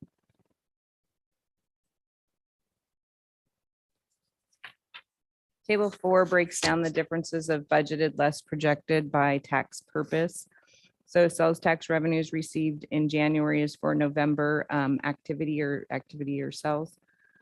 We use the average trend of sales tax over the past 9 months in order to project through year end. So the numbers in this chart are for November through July sales. Overall, sales tax is projected to come in around $500,000 over the updated 2022 budgets. We're still seeing a strong presence of online sales. With inflation being up, sales are still up, but consumption is down. So people are spending more and receiving less, which is typical with inflation. That being said, table 5 digs deeper and shows the sales tax by activity. Overall sales tax we saw a 5% increase over January through September of 2021 revenues.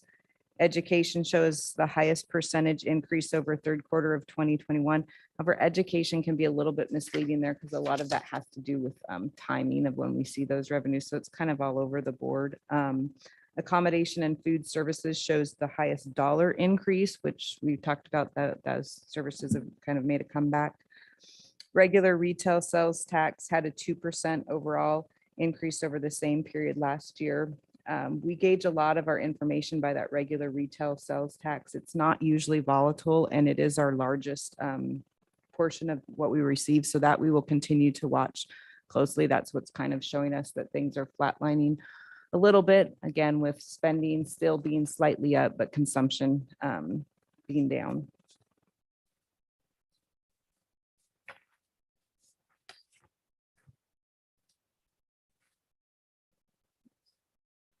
Table 6 shows year-to-date utility tax activity. Overall, the utility tax revenue is up less than 1% over 2021.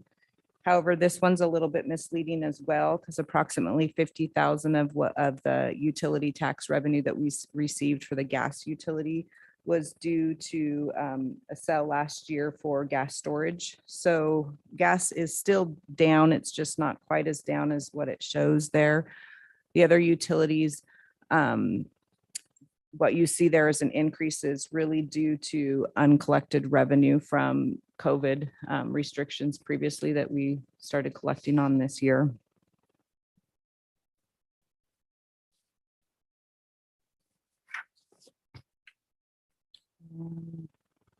Table 7 is revenues and expenditures budgeted and projection. It doesn't include, again, the sales tax reserve or other managerial funds of the general fund. This is more of the detail that we spoke about from table 1 on the first page. So the farthest column on the right shows your budget less projected, the top half being revenue. So right now, the only revenue that is expected to come in under budget is licenses and permits, and that's due to building permits. We're budgeted quite high for 2022. It doesn't look like we're going to receive that. Building permits are coming in pretty much the same as what we saw in 2021, but still overall, you'll see there we're still expected to come in around $245,000 over budget for revenues. Expenditures, on the other hand, farther down, we're expected to come in around 2.29 million under budget, which is a good thing. So overall, it's a savings on the budget of around 2.5 million. This is important because the budget before you, the proposed budget before you in the next couple of meetings, we use this savings of excess of revenue over expenditures in balancing that budget. So overall, our projection here is for the general fund budget to come out about equal, or showing there in the second column around 137,000 is what we'll expect to add to our fund balance, whereas the original budget, or not the original budget, I guess the amended budget proposed that we used 2.4 million of fund balance.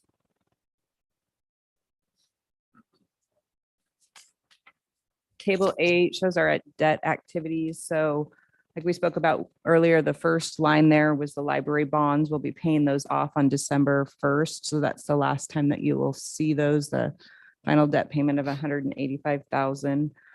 Highlighted there in yellow is water and sewer bonds. Again, those are the up to $10 million waterworks bonds. The draw period ends at the end of this month in November. And so we will be making the final draw payments on those in the next couple of weeks. Table 9 on the next page is revenues and expenditures, the actual. It shows that the city brought in approximately 13 million more than it spent in 2022 year to date. 8.8 million of that excess of revenue over expenses is from the utilities and internal service funds. The general fund, which includes the managerial funds here, saw a net gain of about 2.69 million. However, 2.6 million of that can be contributed to receiving the second half of our state and local fiscal recovery funds, or previously called the American Rescue Act, or ARPA funds. We jump into the investment report. The city had 76.7 million in excess cash invested at the end of third quarter 2022. 54.8 of that was in the LGIP, or local government investment pool, which is liquid. The LGIP has continued to see a nice rate increase over this past year. It's currently up to 2.57 at the end of third quarter, which doesn't seem significant, but when it was way less than 0.1%, it's made a big gain. We did, it did purchase an additional 2.5 million with matured investments in September that yield around 3.75 to 4.05 for the next 3 to 5 years. Staff recommends council accept the third quarter 2022 financial status and investment reports as presented. Here to answer questions if you have any. Thank you. Are there questions for Ms. Pasco?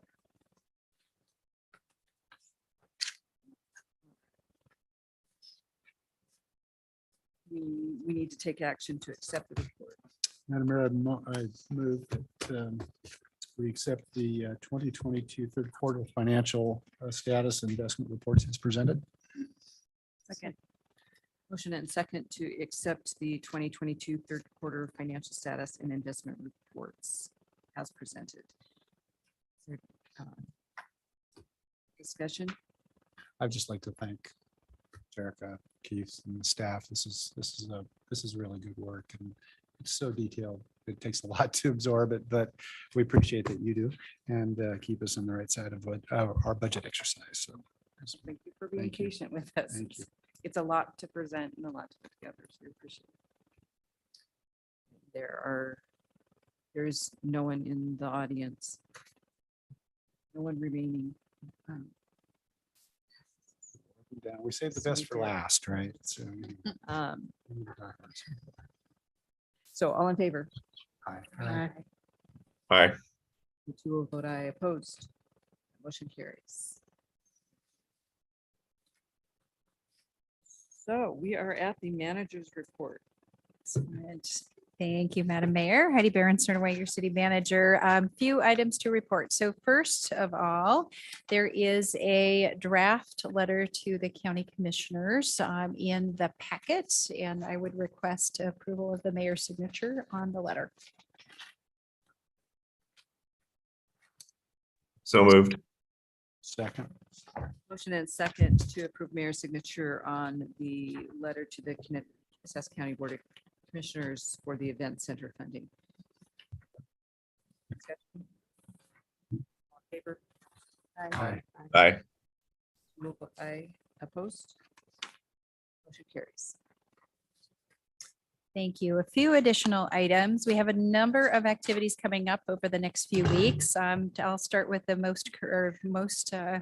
the nearest, and that's on November 12th, Belonging in the Berg, and that's at Hell Homes from 3 to 5 p.m. There will be some light refreshments, and it's an opportunity to talk about belonging and meet some folks you probably haven't met before and have some deeper conversation.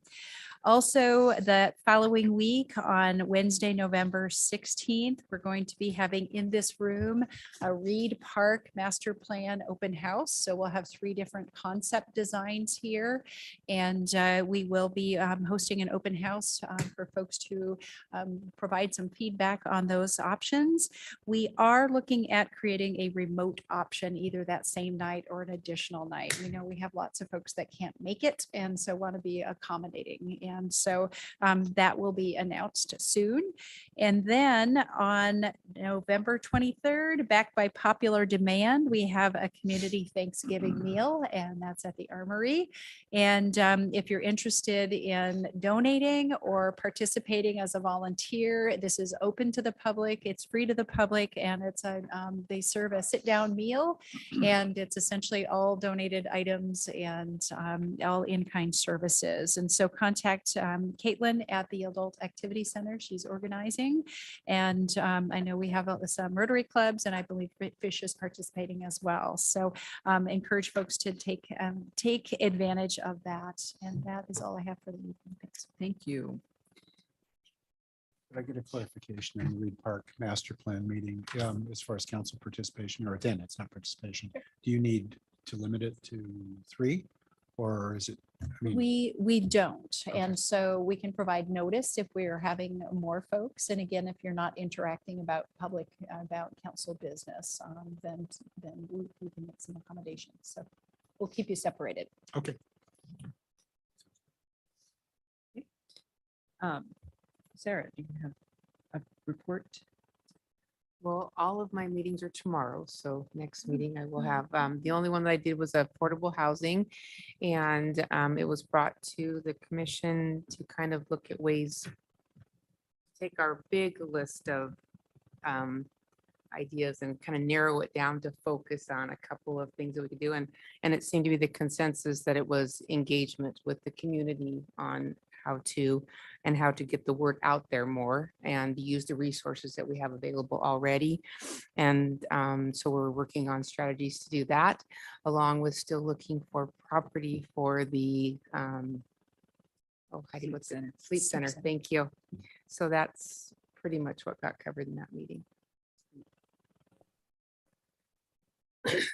Actually, Councilmember Elliott. Just one meeting, 100th rodeo, Ellensburg Rodeo, planning meeting. Other than that, all my meetings occur this week and next. Nancy. Yes, I attended the Council of Government meeting. We heard presentations from applicants for the .09 grants for this next year, and we were given the grading sheets and turned those in, and so I anticipate hearing more about that at the next meeting next week. I had a UAC meeting, Homeless Affordable Housing Committee meeting, several 2 or 3 World Cafe planning committees meetings, and facilitation training for those who will facilitate the table conversation on Saturday afternoon. And then we have kind of like a subcommittee working with the city manager on planning for the 100th anniversary celebration of the Ellensburg Rodeo next year and how the city can be involved with that. That's all I have. Councilmember David Miller. Thank you. I attended the PTAC meeting. It was my first meeting as the new chair of PTAC. So it's really exciting. And as we've heard tonight, there's a lot of ongoing discussion, including the modernization of the fleet toward I think there's some steps from where we are to zero emissions, but they're heading in the right direction. So that's I'm happy to be part of that group, still learning a lot, more to come. Attended the Finance Committee meeting with Councilmember Miller. We spent even more time on the third quarter financials than we did tonight. So just to prepare. And then I attended a coffee with the council on the 27th with Councilmember Nguyen. We had great staff support from Nicole and Cindy, and we had, I think, Councilmember Nguyen can speak to this, but we were at Open Table, and we had a steady series of conversations. So I was very happy with the reception we received, and also the questions. There were a lot of very good questions and lots of things on people's minds. So I know we're interested in maintaining that venue as a future coffee with council, other things perhaps. And then last week I attended my last meeting of the Washington Forestry Community Forestry Council. Served DNR for 10 years on that, and it's time to be termed out, let someone else do it. So really exciting time in that field. There's a lot coming down the road with both federal and state funding, and it'll make its way all the way down to local communities like ours. So I have. The only commission meeting I attended was the finance meeting. David Miller mentioned. I missed Landmarks and Design where they reviewed their grant application, so I look forward to seeing that.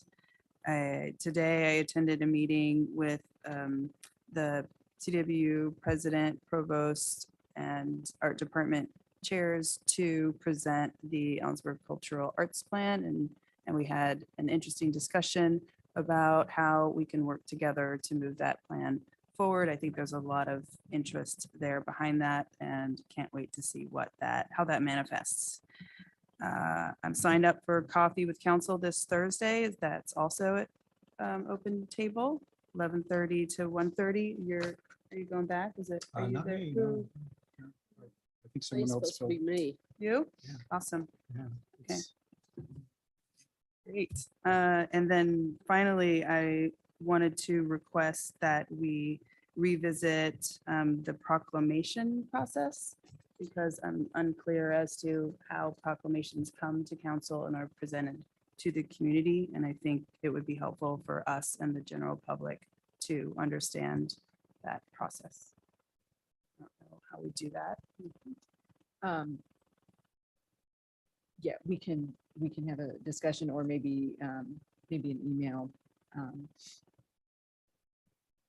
educational. I actually found, and I don't know if it's current, but something from like the early 2000s, our statement. We have a statement about when we should and shouldn't. Actually, no, I think it might have been signed by Molly Edson, so it's old. That says how proclamations can. It says, yes. Did we look at that as a council? I and would revisit like that? I'd like to, I don't know if it's an Put agenda. that item, on the agenda to revisit but I'd the like to learn more about policy. that myself. Sure, yes. Maybe we Yes, need I to would. get everyone a copy of the policy first, and then decide whether it needs to be revisited, amended or not, maybe not. Yeah, so staff will prepare some information, and right now in council rules, essentially it's the mayor's prerogative. And so there's not a whole lot of format in our adopted council rules. So we'll look back and refresh that and provide some information. We can have just some discussion from there. What I have may have been superseded long ago.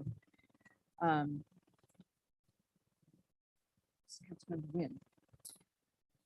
I had quite a few meetings over the last couple of weeks. The Law and Justice Committee, Commissioner Waxsmith was talking about the new membership, the new committee of the 1/10 of 1% for mental health. They've got that formed and are now currently looking for applicants to serve on that board. There's a few other speakers throughout. Jerry was talking about securing the ballot boxes for the upcoming election tomorrow. The sheriff's office was worried that the problems that they're facing are not getting better, they're actually getting worse. So looking at possible ways of fixing that. What problems are they facing? Just overall problems, crime rates increasing, Not with the ballot. Not with the Oh, okay, ballots, no, no. okay. Yeah. That was Jerry's. okay. He's just worried with the current state of way things are going, that making sure that that is absolutely secured and that there is no tampering of any kind of way, so shape or form. Was his comment on that one.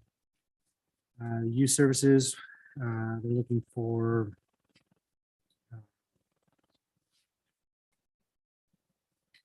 they basically have redundancies going on in their department, and they're looking at being able to streamline things and stop that redundancies. And the new mental health crisis line, the 8988 number, the concern that they have that they are working with right now on that one is the location services. So if you call that number from a cell phone, they don't necessarily know that you're calling from this address. It comes up with the address that's registered to that phone number.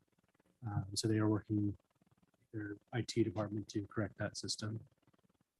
The other meeting I had was with the lodging tax. We went through all of the grant applications and submitted our recommendations up to the board commissions for the grants on that one. And the environmental commission as well, they met and we talked about the water quality grants. One of their concerns there was the clarification on the application process. As Heidi kind of touched on it with the bids that we were getting in, essentially people aren't filling it out completely. So they're looking at ways that they can clarify that to make sure that it is filled out correctly the first time around. That was a different type, but it's similar issues that they're having with that. And then finally, I also, as a council member, David Miller pointed out, attended the Coffee with the Council. And we did have quite a bit of interaction, quite a bit more than the first two that I've attended. The only downside that I see to that one is the age difference. We're getting, being at that location, we're only going to get the elderly individuals coming up to talk to us, and we're not going to get the lower end of the spectrum of age range. But we did have quite a bit more interaction. I don't know if that's necessarily because it's now more ongoing and it's more public and people know that we're doing it. But I'd be curious to see when we're not just at that location somewhere else, if we continue to get that. Just say, from my experience, the reason we were interested in adding this is that we had not historically been getting a lot of input from that segment of the community. Right. Much like we might go to campus, central to access the college students. So I think it's a blend. That was one thing that we also talked about at that meeting too, was the other locations in which we were looking at doing them with Nicole. Can I ask a question? Adam, did you have is there any targeted date when that mental health behavioral health committee will be formed? I don't think there's a target date yet. I think it's on, I'm sorry, but I think it's on the commissioner's agenda for selection. I can't remember if it's this week or next week, but it is on their agenda.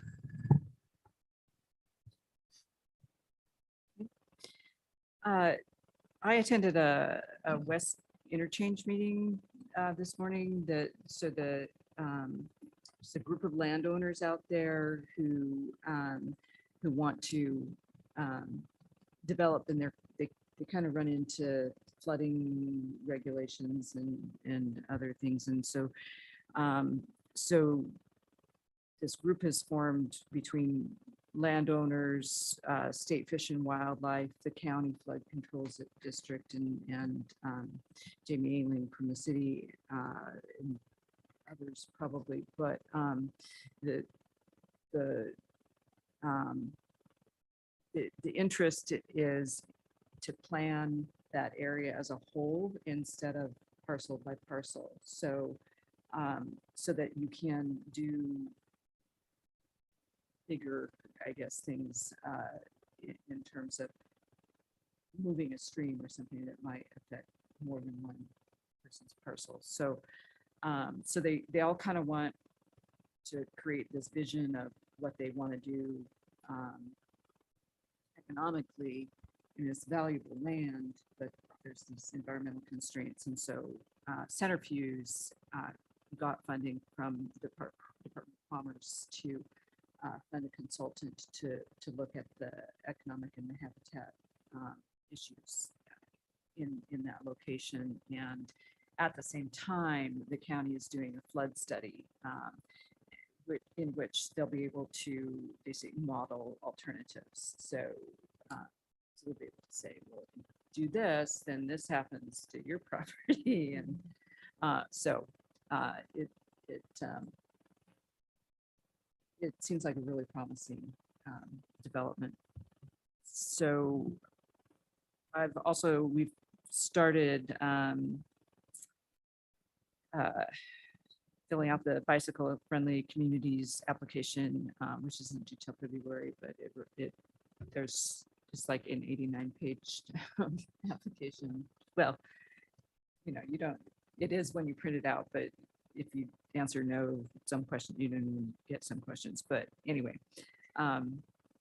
it's across the city and across the community answering questions. So it's kind of a coordination issue. I attended a tour of the old Shockey property to see the Bureau of Reclamation's habitat and flood project there. And eventually, someday, my hope is that there will be a trail that we can all access to get from Irene Reinhardt Park down into the canyon. And it sounds like potentially that will come soon someday, but not yet. So I also attended a water bank celebration. So Kittitas County and the Department of Ecology and the state and lots of people were congratulating each other on their innovative project of coming together to solve the problem of water supply for housing in the county. And let's see, and the Rodeo 100th anniversary subcommittee just was sort of exploring whether we could put some sort of image on the water tower. And I'm hearing that maybe the artists have some different vision about what we should do. So we'll have some more discussion later. And just to remind everyone to vote if you have not already. Unless there's anything further, we are adjourned.